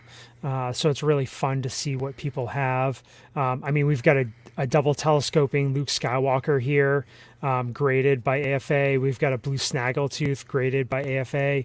Just the type of stuff that you don't see every day. You've got modern Star Wars prototypes. You've got carded vintage figures. You've got just everything you can think of people bring to sell. And I actually sold a Mando Death Trooper, Hot Toys Death Trooper sealed at this meetup. And wow. So you just never know what people are looking for, what people are going to bring. And you never know what somebody's collection is going to look like. You might see pictures or you might see a walkthrough video, but to be able to go and spend time with these collectors in their own homes and to see how they have curated their collection, it's just amazing. And it really adds a different layer to collecting and being part of a community in general. So right here, Fonz is part of, he's an Ahsoka focus collector, and we call it the Ahsoka-holics Anonymous group. Because we always, we're always making purchases constantly. But actually, in this picture right here, on the right of the screen, that's a hand drawn picture by Dave Filoni. Wow. I think this is it might be a Celebration Europe exclusive print for only VIP members. So just this type of stuff in his collection is amazing. And it was funny because he was scrambling to get all these prints and stuff framed up beforehand. He's like, I gotta get all my stuff on display because I got all these collectors coming. And it's just that kind of fun, encouragement. I know that if I'm having somebody over, I'm always cleaning up and I'm getting stuff organized. Yep. And so on screen right now is, it's the theme of the FonzCon, a great artist and fellow member of the club, Bob Alls. He took a play of a classic LL Cool J album cover. Bad was the name of the album, and he put Ahsoka in Mando form in that in that same pose that LL Cool J was doing on the album cover. And it's just and this is a form of swag, and it's amazing the amount of items that collectors will make just for this one, the one meetup, the one event. And it's so the passion that collectors have, and the joy that they get out of creating something to just pass out for free. Those are the types of things that you can experience at meetups like this. And again, he's got, okay, so on screen right now, you've got Clone Wars Season 7 poster. You've got a limited edition Ahsoka and Rex print from Season 7. There's a Mando and Ahsoka print above that. But the crazy part is, next to that, you might think it's a poster, but it's actually the artwork that was used for YoPlay yogurt. No way. Yeah, it's the original artwork used for the the design of the pack of the like the yogurt packages and stuff. So, I mean, you go from one, a fairly mass-produced print to like basically a one-of-one thing. And I know I'm just going on and on, but it's being able to experience pieces like this at people's collections and hearing the story of how they acquired it, the process that they went through to either save up for this piece or what they had to sell to get this piece. And this is the type of stuff that I get a lot of enjoyment out of, is just connecting with collectors at these meetups. So yeah, I mean, it's as we go through, so Fonz has been a collector since he was a young age, and he had the foresight to collect and keep stuff packaged from a young age. So a lot of pieces, not all of them, but many of them, he picked up in the late 80s and early 90s and into the early 2000s. And it's just insane. So this picture right here is pretty significant. On screen right now is on the right-hand side, we have an original Star Wars 12 back A carded vinyl Cape Jawa. That's big. Yeah. And this is that's a thing. Oh yeah, it's unpunched. There's no price sticker. I think it's an AFA 85. Oh my. Yeah. So, like, this is the type of piece that you just don't see every day.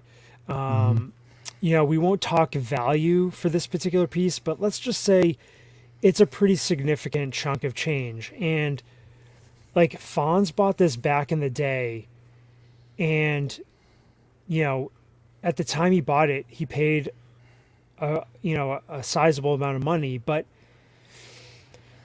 that risk of buying something like that back then has really paid off now. And so then on the left-hand side of the screen is something that is extremely, extremely rare. And this is when you start getting into the weeds of where vintage Star Wars carded figures can go. This particular figure is an Empire Strikes Back AT-AT Commander, but it's not just a regular AT-AT Commander. This is a Canada Sears exclusive.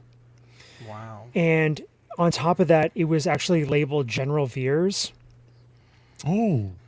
And so on top of that, it is what's called skin wrapped, where the figure is actually, it's basically heat shrinked to the card back. It's basically a generic card back that Kenner came up with for Sears.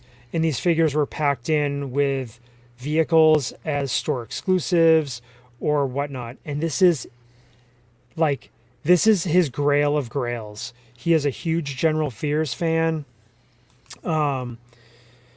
Julian Glover, I believe, is the actor's name, who also was in Game of Thrones, and I think he was in Indiana Jones, and he's been in so many projects.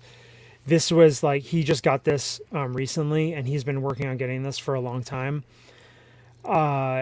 just I know for some people that are not into this thing, it might not look that much, but let me tell you, in the vintage Star Wars collecting community, like these pieces are very highly sought after. So yeah, it's items like this that you would never get to see otherwise. You wouldn't see them at a regular show or whatever. But yeah, it's just great being able to, see something like this in person. Yeah. Yeah, and just going through his collection, I mean, he's got a French boxed Millennium Falcon. Like, what? It's just, at first you just look at it, oh, that's, a boxed Millennium Falcon. Nope, it's a French version.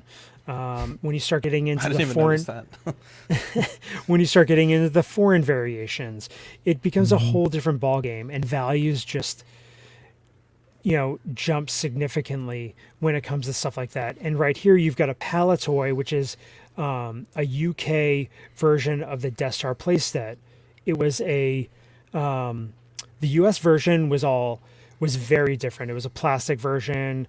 The UK Palatoy needed to come up with something cheaper, so they came up with a full cardboard playset, and this is highly sought after. I believe this is sealed still, and it may be graded. Just stuff that, again, I've never seen one of these before in person. People were drooling over that. You've got stuff from a crazy vintage Sigma C-3PO tape dispenser with the tape in a very awkward position. This is one of those pieces in the vintage community that is now become extremely sought after because it's just so ridiculous. Wow. And I don't know, he's got video games in his basement. Colt 45 Lando. Oh yeah, that's a vintage Colt 45 display from the 70s or whatever it is. It's just I eat this stuff up. I love it. I hope to have a display like this someday, and we'll just go through. He's got display cases in his collection room, which is upstairs in his house, and it's got another C-3PO. Oh yeah, he's got the other one, the French girl C-3PO. Yep, this is it's like some sort of tray or plate or whatever, ridiculous looking C-3PO. Ugh. I mean, he's got carded Lando Calrissians. He's got a sealed Tatooine skiff from vintage Power of the Force. So yeah, we're just going through pictures. His display it's something else. Like, you walk into this room and you're just, okay, these are like, some of these pieces are like, would be the focal point of an entire collection. And he's got just a little bit of everything. And, even the Golden Girls. He's got, so this Golden Girls skateboard, I went to a meetup in New York City, and he won this in the raffle, and we like signed the other side of it and everything. It was too fun. But yeah, just going through. I mean, he's got stuff from his childhood. Oh man, he's got droids. Oh yeah, he's got the entire droids carded run, the entire Ewoks carded run, and so what's crazy about those is he got those when in the 80s, and his mom was like, you should keep those in the package. And he's like, really? She's like, yeah, I think you should just keep them in the package. Yeah. Smart woman. I mean, great decision. Just crazy. So just kind of, and like we're talking about, everybody has a unique collection and everything, and the way you display stuff. I mean, so he's a Boba Fett focus collector. In this picture, he's got carded figures from Empire Strikes Back, Return of the Jedi. He's got foreign variations. He's got all different variations. He's got prototype Boba Fett modern figures. He's got prototype expanded universe modern Star Wars figures. He's got the original Boba Fett that was a mailer back when nobody really knew who Boba Fett was. That's graded. Just super fun stuff. Again, and this is a crazy picture right here. We've got a Tri logo, which is a UK / Palatoy release down in the middle of the picture. Extremely rare. The figure is a different color. He's got a vintage 3-pack. Again, these pieces are focal points for an entire collection. He's got displays in the background. He's got a proof card, which is pre-production for the card back art. Again, it's just like, the 12-inch vintage Kenner figures, one in Empire Strikes Back, one in the Star Wars box, because you got to have all the variations. So it just goes on and on and on. And, there's just his carded run is just nuts. So sorry if I'm boring you guys. I know we don't really talk about vintage stuff, but dude, please keep going. This is amazing. So, I can stare at this all day, bro. Oh yeah. So he's got this is a little bit unique with vintage stuff. You've got all the ancillary things, the ephemera, all the party supplies, and that's what these are. These are from a company called Drawing Board, and because he loves Empire Strikes Back, he has gotten the whole run of products released by Drawing Board for Empire Strikes Back. And what's crazy is I'm doing the same thing for Return of the Jedi.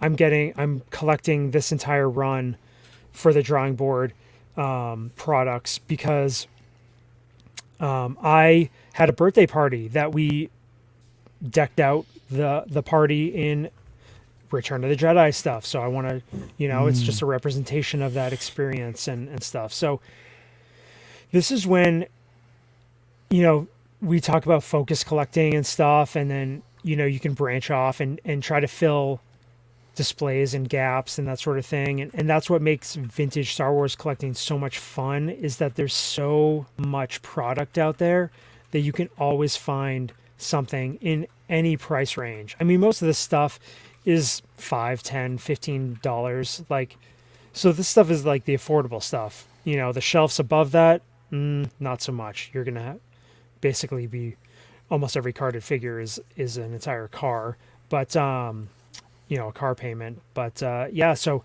just again, he's got an Empire Strikes Back Kenner run, the figures that debuted on Empire Strikes card backs. Unpunched too. Look at that. Oh yeah, unpunched. He's all about the best quality possible. Here he's got his he's got the 21 back figures, he's got the 12 back figures, all in the Star Wars card. Figures that were released in 78 and 79. He's got Kenner products, cups, mugs, awards from internal Kenner employees.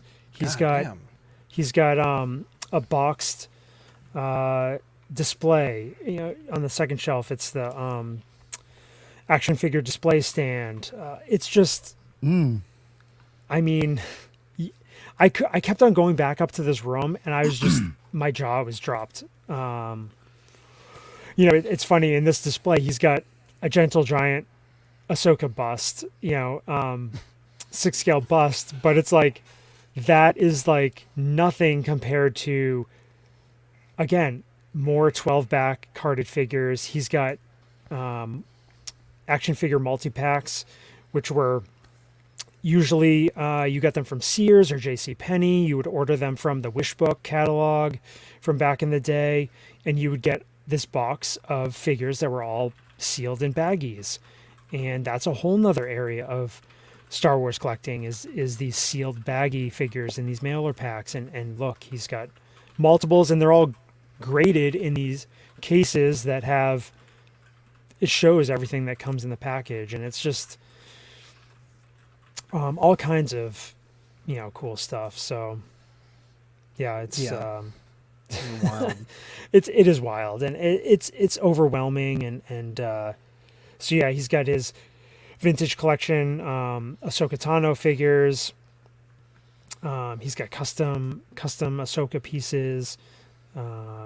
But and the other thing is, seeing figures, seeing a collection displayed, it gives you ideas of how you could display your collection, how you can use elements from that collection. Again, here he's got a 6-inch Black Series prototype of Ahsoka from Rebels. I know, right? I was drooling the whole time I was there. And again, you guys might think it's crazy driving 6 hours, but to experience a collection like this, well worth it. It's like a museum. It is a absolutely. museum, and that's what it's like. And then you look at these pictures now, and you look at, he's got the full like Return of the Jedi carded run. He's got the entire Power of the Force carded run. All the figures that were new to that line. Those are the figures that came with the coin. And so the actually right in the center of this picture that we're seeing on screen is a lot of collectors might recognize the Darth Vader vintage case. It's basically from his chest up.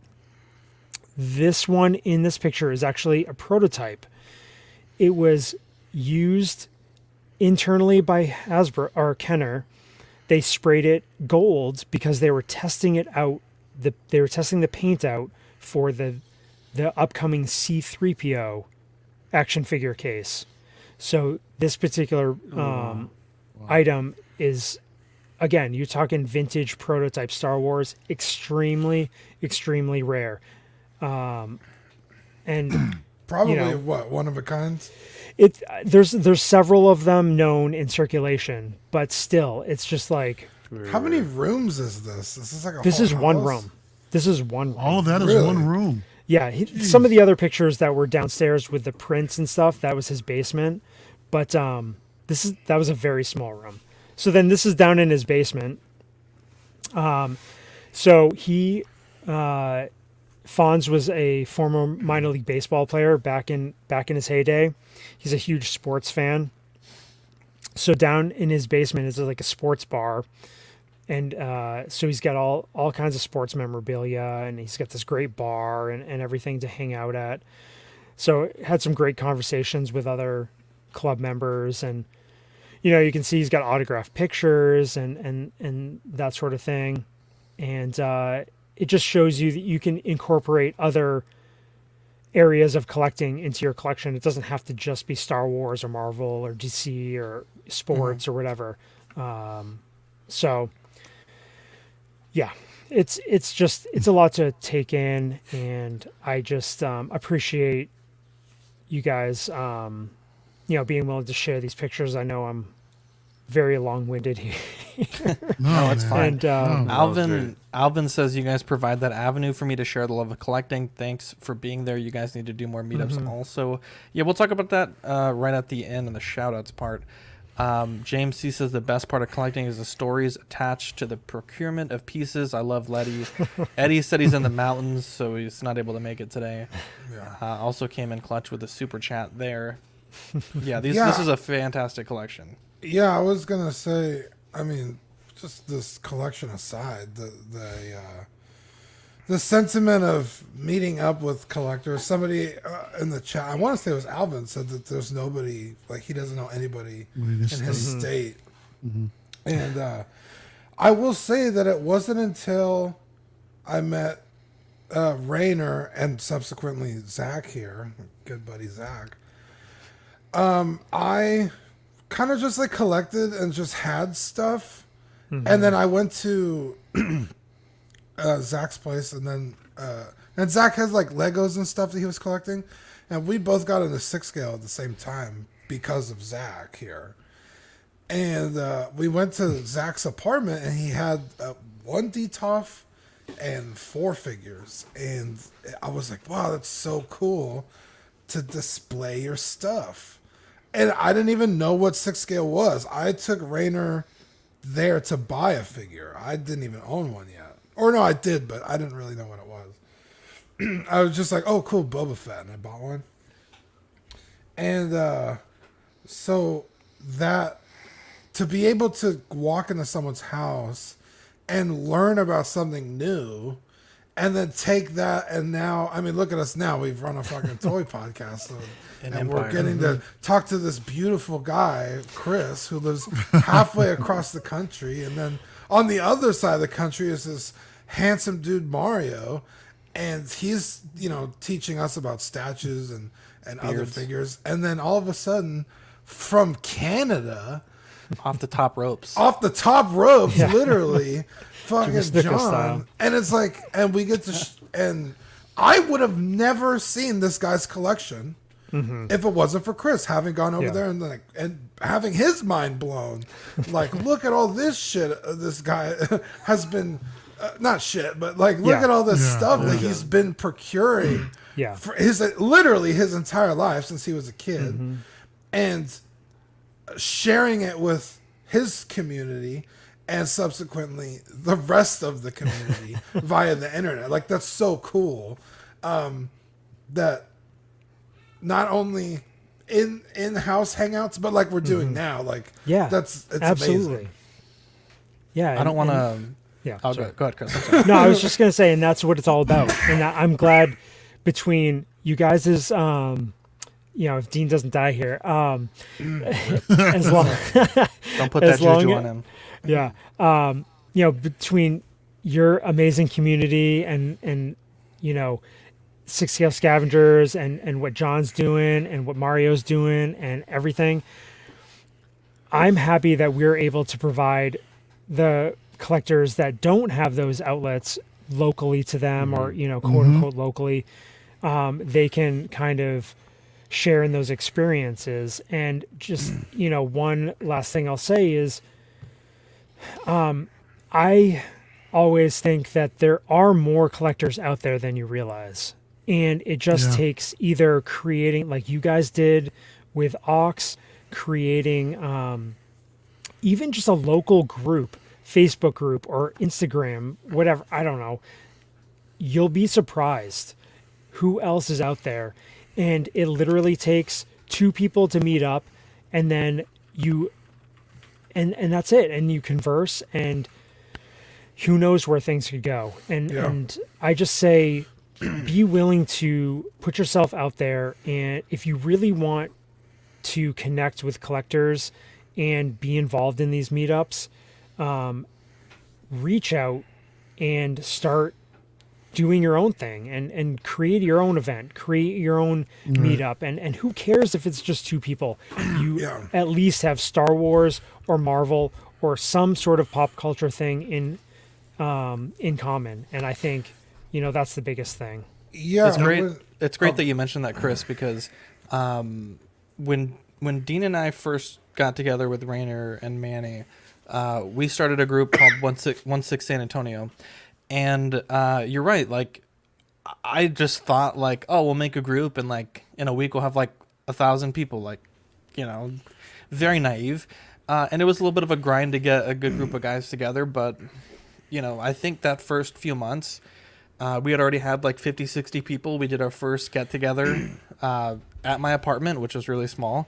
And it was me, Dean, Rainer, Jason Nelson, Seth, and I think Manny as well. And we literally just like hung out. We talked like tips and tricks for customizing. Everyone brought a figure. We pitched in for pizza. Very low key event, but it's grown over time. Now where we got people flying in from California to come hang out with us. Yeah. Now, so we're working on a in-person show, which we did one at Stevens, but we haven't done one with like listeners in a while. But it's going to be at Buddy's Toys and Collectibles at their brand new location. We're still trying to figure out details on the dates, and obviously our lawyers have to get involved. And obviously with a brand like this, we cannot just show up, And so stay tuned on Collecting Weekly Auxiliary for that. It'll probably be a live show also if the internet's good enough. But yeah, we're gonna try to get out there and mingle with some people for the first time in a long time. Really quick, I want to give a piece of advice that I found super helpful. If you're looking for collectors in your area, get on Craigslist, Facebook, OfferUp, search for whatever you want to buy, and people that are selling it, obviously don't waste their time thinking you're going to want to buy it. But like, see who's out there, and then send them a message like, "Hey, I want to start a Facebook group selling stuff like this," or, "Hey, where do you shop for your figures?" Like, easy, Dean. Sorry, I know I gotta drive. Getting all excited here. It's like COVID. But like, because like Chris said, they're out there. You probably just don't realize it, and that's how I would get started. I would see something I wanted to buy, and when I met up with that person, you just build that relationship, like, because you don't know what else they're gonna sell later on too. But like, hey man, like, this is a Facebook group I like to do business on. If you want to sell this thing, maybe you can't move it today, but like, there could be somebody like John who wants to buy it in Canada, and he's in this group. Come hang out with us. That's how I would try and help grow our San Antonio group. I mean, we really don't use it now. Everybody's on Ox, but that was an invaluable tool for me if you want to find other collectors. It's really great to meet. It's really great to meet up other collectors in person. Not too long ago, I met up with Jesse from the Scavengers group, and over at Frankenson's. It was his first time over there, and he asked me if we wanted to go sometime for his birthday. I was like, yeah, let's meet up. That'd be great. And yeah, we had a blast, man. So it's not just him. I mean, Eddie and I met over there. JB and I were talking about doing a trip along with Eddie and whoever else wants to meet up that's local to SoCal. But yeah, that's one of the other areas too is Frankincense, where a lot of people that either come from out of state want to come and meet up. Is like one of the best places to meet, and just to shop, just to look around and everything that's out there, and just chit chat about your collecting habits and what have you been. It's always a great time over there. Yeah, even like a local comic book shop, visit the local comic book shop, spark a conversation. You never know where it's going to take you. Exactly. I don't know about Dean and Craigslist. I thought he was going to be like, hey, you're into collecting? Want a barbecue? That's a little too soon. Slap the meat on the grill. No, that's just for feet pics. Hey. Getting into some miscellaneous movie news, set photos from the new Flashpoint film leaked. A lot of people complaining about this set of photos here. She's sexy, bro.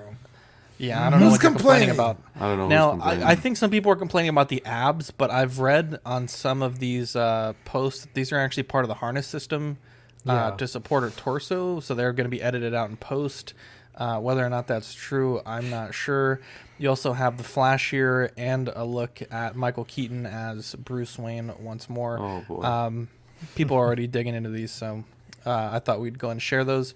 And then Transformers announced today the battle on Earth is no longer just between Autobots and Decepticons. Maximals, Predacons, and Terracons join Transformers Rise of Beasts in theaters June 24th, 2022.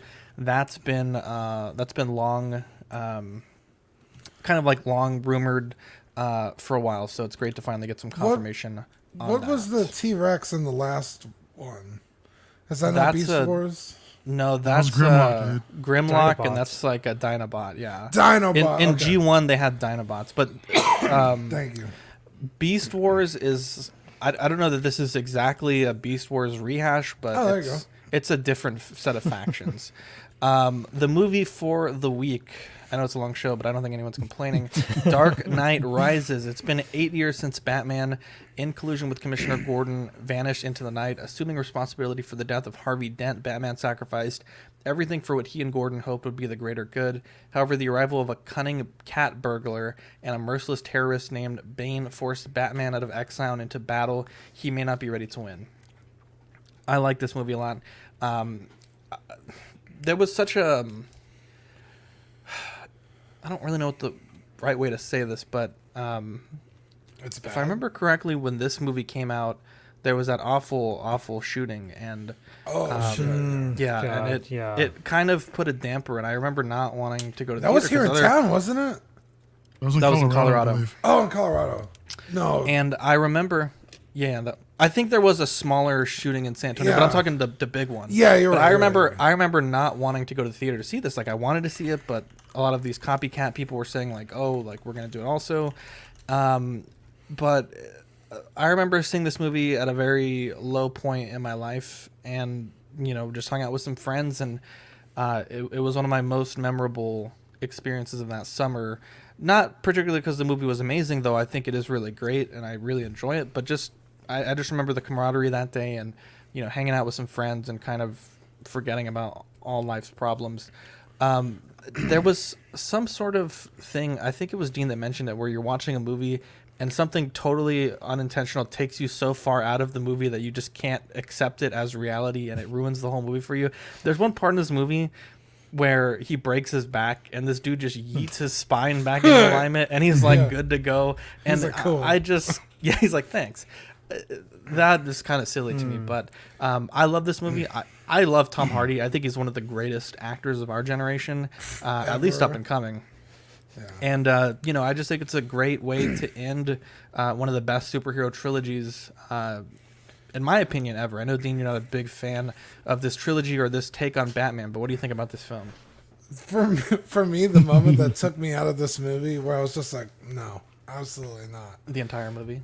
Well, he's on the roof and he's talking to Catwoman and she ditches him and he's still talking and he turns around and he's like, so that's what that feels like. It's like, why are you still talking like Batman? There's no one around you. Why are you still doing that? Or it's not a car meme. It's not a car. No, I mean, I give people, or not people, but I give this trilogy a lot of shit. Mostly for the meme. It's not unwatchable. Again, it's not my favorite.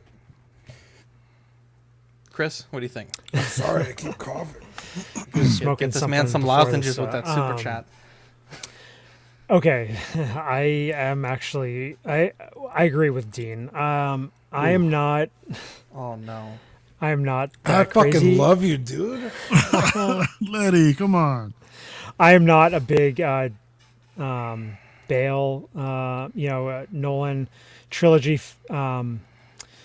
fan. I mean, I enjoy the trilogy, but I do not. I never revisit these movies. I never feel like I need to revisit them. When I saw this movie originally with my brother, and we both walked out of the movie, and we were not oh my God, super impressed with the way things ended. I think what really killed it for me, I mean, I love the second movie, but I cannot stand Maggie Gyllenhaal, and that ruined that movie for me. I don't understand why. It ruined the movie for me. So you're not wrong. Dude, I was stoked when she exploded. What do you mean? I liked her as dust. Yeah. Oh man. And like this movie, I'm with you, Zach. I love Tom Hardy as an actor. I really like Bane in this movie because I just get a kick out of his voice, and that got me from the beginning. But yeah, the backbreaking thing. There was some time jump issues with this movie that killed it for me. When they locked down the city and everything, it's just like all of a sudden he's there, and yeah, he goes from the cave to Gotham in I really dislike that. But I mean, there's some great fight scenes. There's some great action. Another problem is I do not like Anne Hathaway at all as an actor. So I don't like her. So again, I had problems with that casting, and I don't usually like. There's something about casting that can kill a movie for me. And then there's sometimes when I'm skeptical going in, and then the actor does an amazing job, and I really buy it. But this whole story about Ra's al Ghul's daughter and like the whole involvement with Bane, and I felt like the story was a bit too convoluted, and the fact that they left you hanging with Joseph Gordon-Levitt's character and everything. That was beautiful. Yeah, especially because they knew the trilogy was over. Well, and so, aside from all that, is I might view this trilogy a little bit differently if Bale had continued in the DCEU as Batman, which he was offered friggin' $50 million and he turned it down. I really like continuity in movies, and when you change an actor within the series, or if you if it's in its own contained universe, I don't know. Like, that's why I love the MCU, because it's so expansive and everything's connected. All these DC like contained universe things, up to this point, I'll say, have been an issue. When you start introducing multiverses and that sort of thing, my feelings towards this trilogy could change in the future if they ever revisit this Batman in future projects. So, sorry, again, another tangent. Not huge on this movie, but I mean, it's enjoyable, fun comic book movie, just not my Batman. John. How dare you? Convince me otherwise. That was beautifully said. The trilogy was a masterpiece. Here. The directing, it's just fantastic. Now, out of the 3 movies, this was the one that was lacking the most. That I agree with you. Some aspect. Now we got to understand, if Heath Ledger didn't pass, he would have been in this movie, right? So that would have carried over in the story. Now, the acting in some scenes, like when Talia al Ghul, well, we're talking spoilers. This movie's God knows how old already. When Talia al Ghul passes, the way she passes, the gesture she makes, and all that, like that stuff. When she's in a truck and she just tilts her head, like that got me. I was like, what is this? But there were some scenes in there that, like when Alfred visits the gravesite of Thomas and Martha, and then Bruce is there, like because why did you say that name? Huh? Why did you say that name? What name? Oh my God, he's a fake fan. He probably Continue. hasn't seen BBS. Gosh, I'm in this right now. Shh. That was a tearjerker. Why did you say that name? I haven't cried in theaters in a long time, but that was one that hit home. And the ending, where he goes and he orders the Fernie Branca and he's at the restaurant and he sees Bruce. Yes. Like, that was, I left that theater, I was like, wow. But I do agree with you. There are some aspects where the acting needed some work, as well as the storyline. Like that whole cave scene and the fishy pasta. Like that was a little too pasta. much. Yeah. What? If you watch that. it, Eddie, clip that. If you watch it, it's fishy pasta. Listen to it, watch. Wow. Then we'll go back and watch. Mario, what do you think about it? What do you think about fishy pasta, Mario? Hey man, to each their own. Guys, I don't know. Chris, you mentioned about the cast on this thing. You didn't like it? I mean, dude, I'm not saying I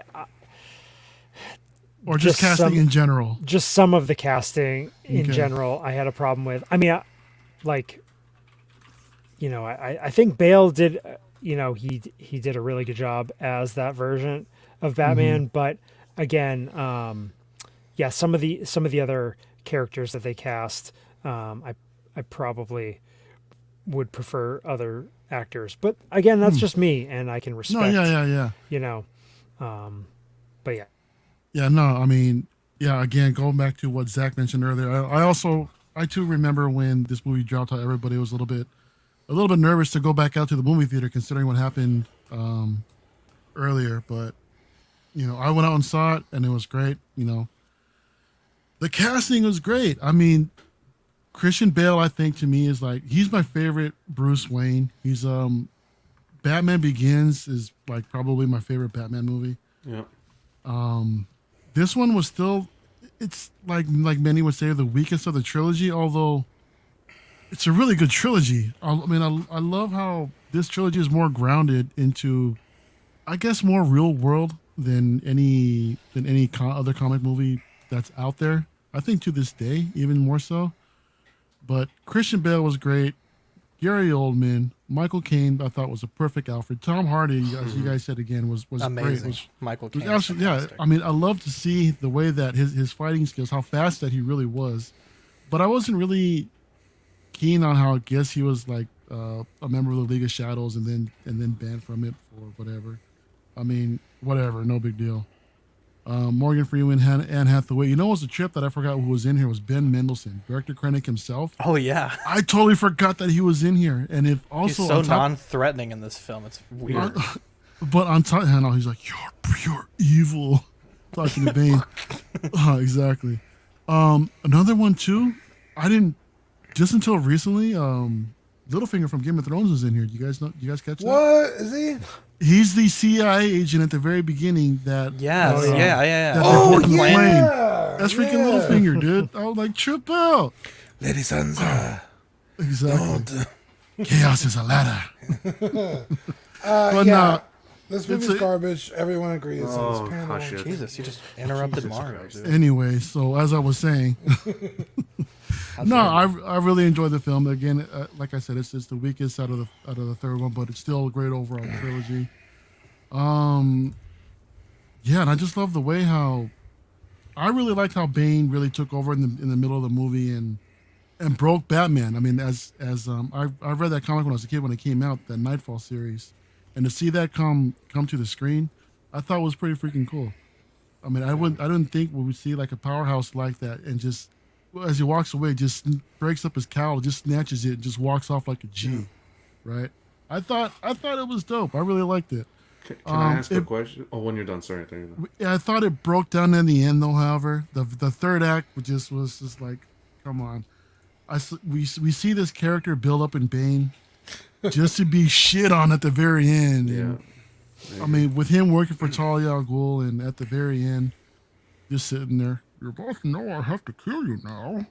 I'm like, come on, guys. And he just gets like shot, and it's like, oh. All right. Well, now that I'm not coughing. Go ahead. You all right, bro? You all right, bro? You're scaring me. Man. Yeah, no, I just had dry throat. Oh wait, John, you wanted to ask a question? Yeah, I just wanted to ask, what trilogy out there even comes close to this trilogy? Star Wars, Indiana Jones. Okay, well, besides Star Wars, Evangelion, we can't say Evangelion trilogy, Indiana Jones, Back to the Future, on a different planet, buddy. Backdoor. What? No, what? Whoa. Evangelion is on Mars. Mark Christensen's first date as a couple with my wife was Batman Begins opening night. Glad it wasn't Dark Knight Rises. Damn. Jesus. Yeah, Andres says Dean is going to rally like Bane. That's a good callback, my guy. Damn, dude. Oh man, that was tight. Oh man. Yeah, it's just bad. It's oh, come on. Hot Toys thinks it's good enough to reissue figures. I mean, you're not wrong. Re-release upgraded figures. Anne Hathaway's. This is the first movie I saw where I was like, dude, but her on the. I don't like her. Well, I would say Mario. On the Batpod though. Yeah, oh my God, yeah. Come on. On the Batpod. Yeah. Anne Hathaway is her acting bugs the fuck out of me. Yeah, I didn't mind her in this movie. Again, what's his name? Bane. Hardy. Yeah, Tom Hardy, fucking amazing.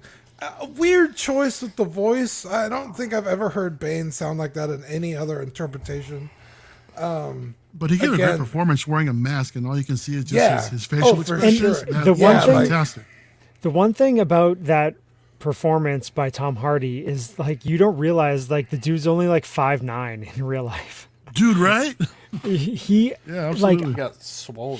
He looks so big in that movie, and fully committed. So gotta give it to him. The thing with this trilogy is it doesn't hit the comics. This is like if you had a billionaire tomorrow. And what's wrong with this? This is like modern day. Nothing. It's perfect. This is like modern day. If we had a billionaire tomorrow who wanted to do what he did, it's realistic. It can happen. Yeah. Sort of thing. Mm-hmm. You know what I mean? It's like a modern day Batman. Well, you know what, Dean? Technical. It's the scene with the football stadium is so good. That was like cool. Again, I meme that I hate this movie in the trilogy. I don't enjoy it, but I play it up for the cameras. But I cannot deny that scene where the floor collapses and Bane comes out of nowhere. Alvin killing us. Alvin, jeez. Alvin is just spoiling us, man. Alvin says, thanks for the great live stream. As always, got to run. See you guys next time. Alvin, you sweet angel. Alvin. The man. Have a great night, Alvin. But yeah, I mean, if you haven't seen this movie, I'm pretty sure everyone has seen this movie in this chat.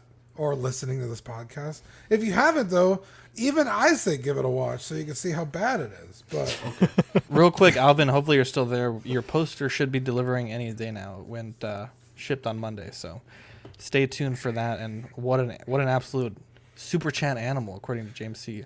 Are we gonna announce next week's movie yet? Yeah, we should. Manny says Zach is gonna have that Alita by Friday. Watch. Yeah, at this rate. Hashtag fund the Alita.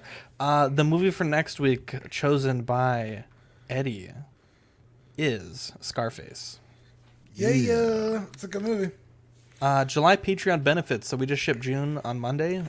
This July coming up is the Clips sticker, 1,000 subscriber sticker, and a Mount Collect More magnet. We're also working on one bonus item for the top tier patrons in the What a Guy tier. We're not able to announce it just yet, but it's gonna be a pretty cool special item. So stay tuned for that. The Rainer picture on that sticker looks just like him.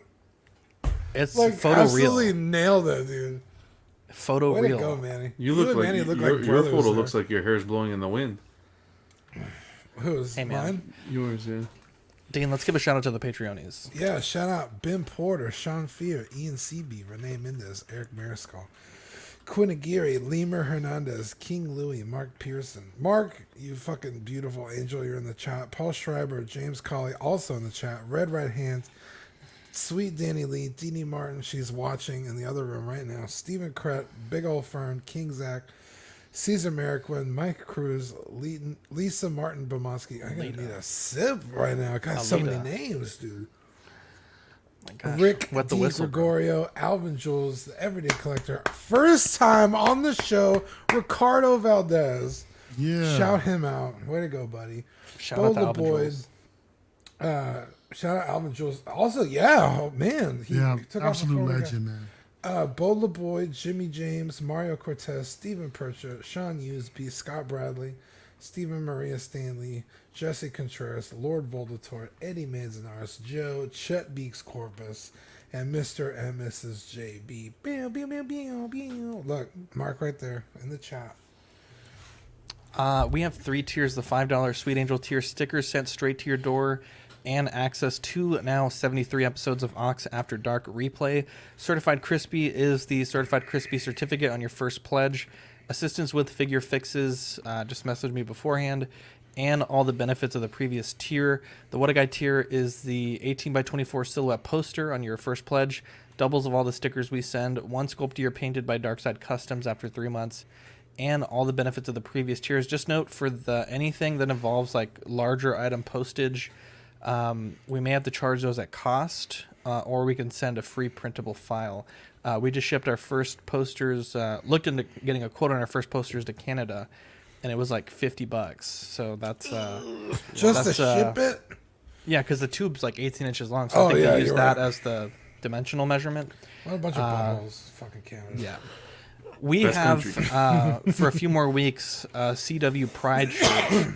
100% of the funds go to the Trevor Project, and so we'll be donating all of our TeePublic income from that shirt and everything else on our TeePublic to the Trevor Project. I think right now it's going to be like a $20 or $30 donation, so definitely going to be going to a pretty good cause there.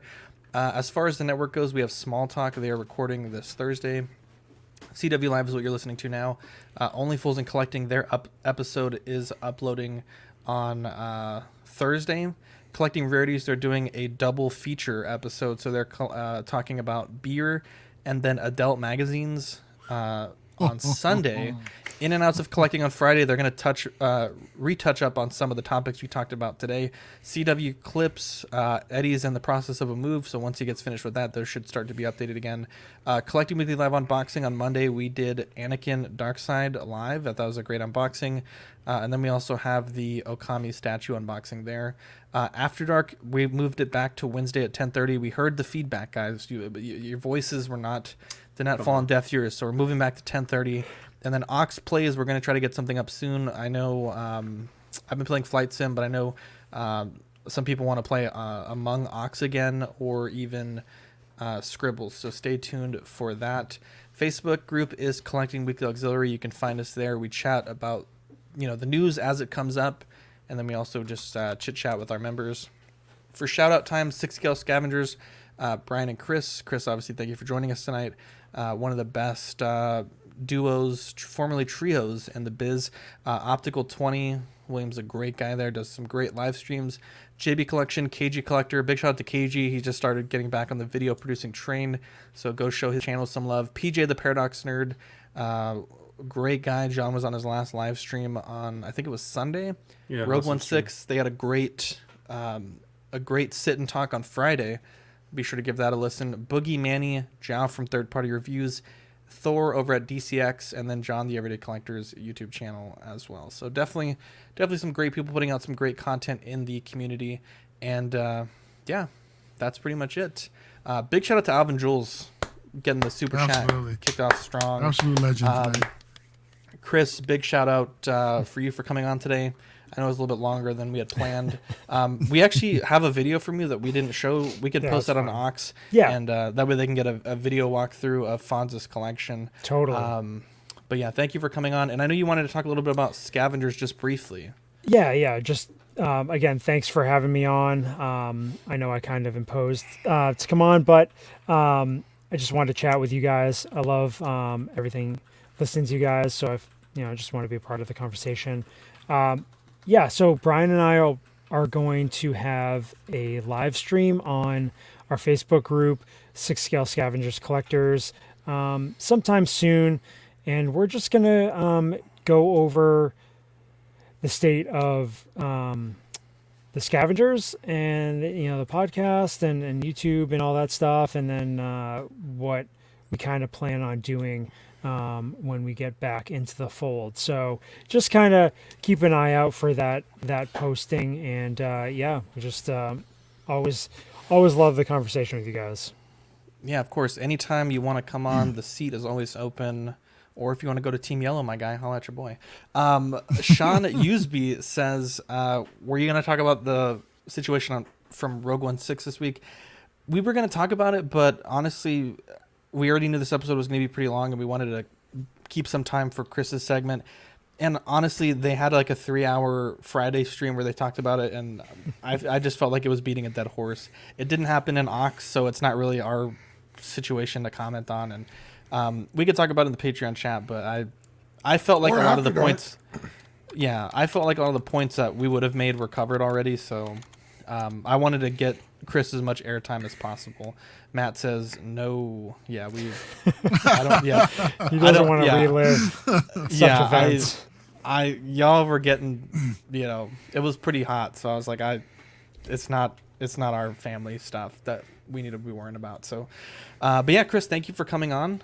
Stay tuned for the stream there on the 6 Scale Scavengers Facebook group. Does anyone else have any shout outs they want to give? Shout out as always to the live viewers and for everybody that pitched on Super Chat. We love you guys. Yeah. Thank you so much for your support. Really, really appreciate it. Shout out to my man Stephen Kret over at Trendy Tech Talk. Gave me a great deal on the Shure SM7B.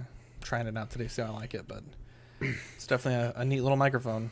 Shout out Eddie for jumping on, even though he's can't be here with us. Shout out Alvin Jules, of course. Yeah, funding the Elita. What a guy. And shout out to Ricardo Valdez for being the first on, or not the first, but today is his first episode on the Patreon read. And he's my Berserk buddy, so... And shout out Matt Mangum, you fucking handsome guy. How dare you? Yeah, Matt. We need Matt to come on After Dark tomorrow or something. Matt and Chris on the same stream? Oh, my God. Oh, man. That'll boost our I think Matt needs to vent women viewers way more. Mm-hmm. Right? We got Paul Schreiber showing in. Platform. And some guys. Yeah. Hey, it's June. Yeah. Anyways, I'm Zach. I'm Dean. I'm Mario. I'm Jonathan. And I'm Chris. We'll catch you on the next episode. Bye.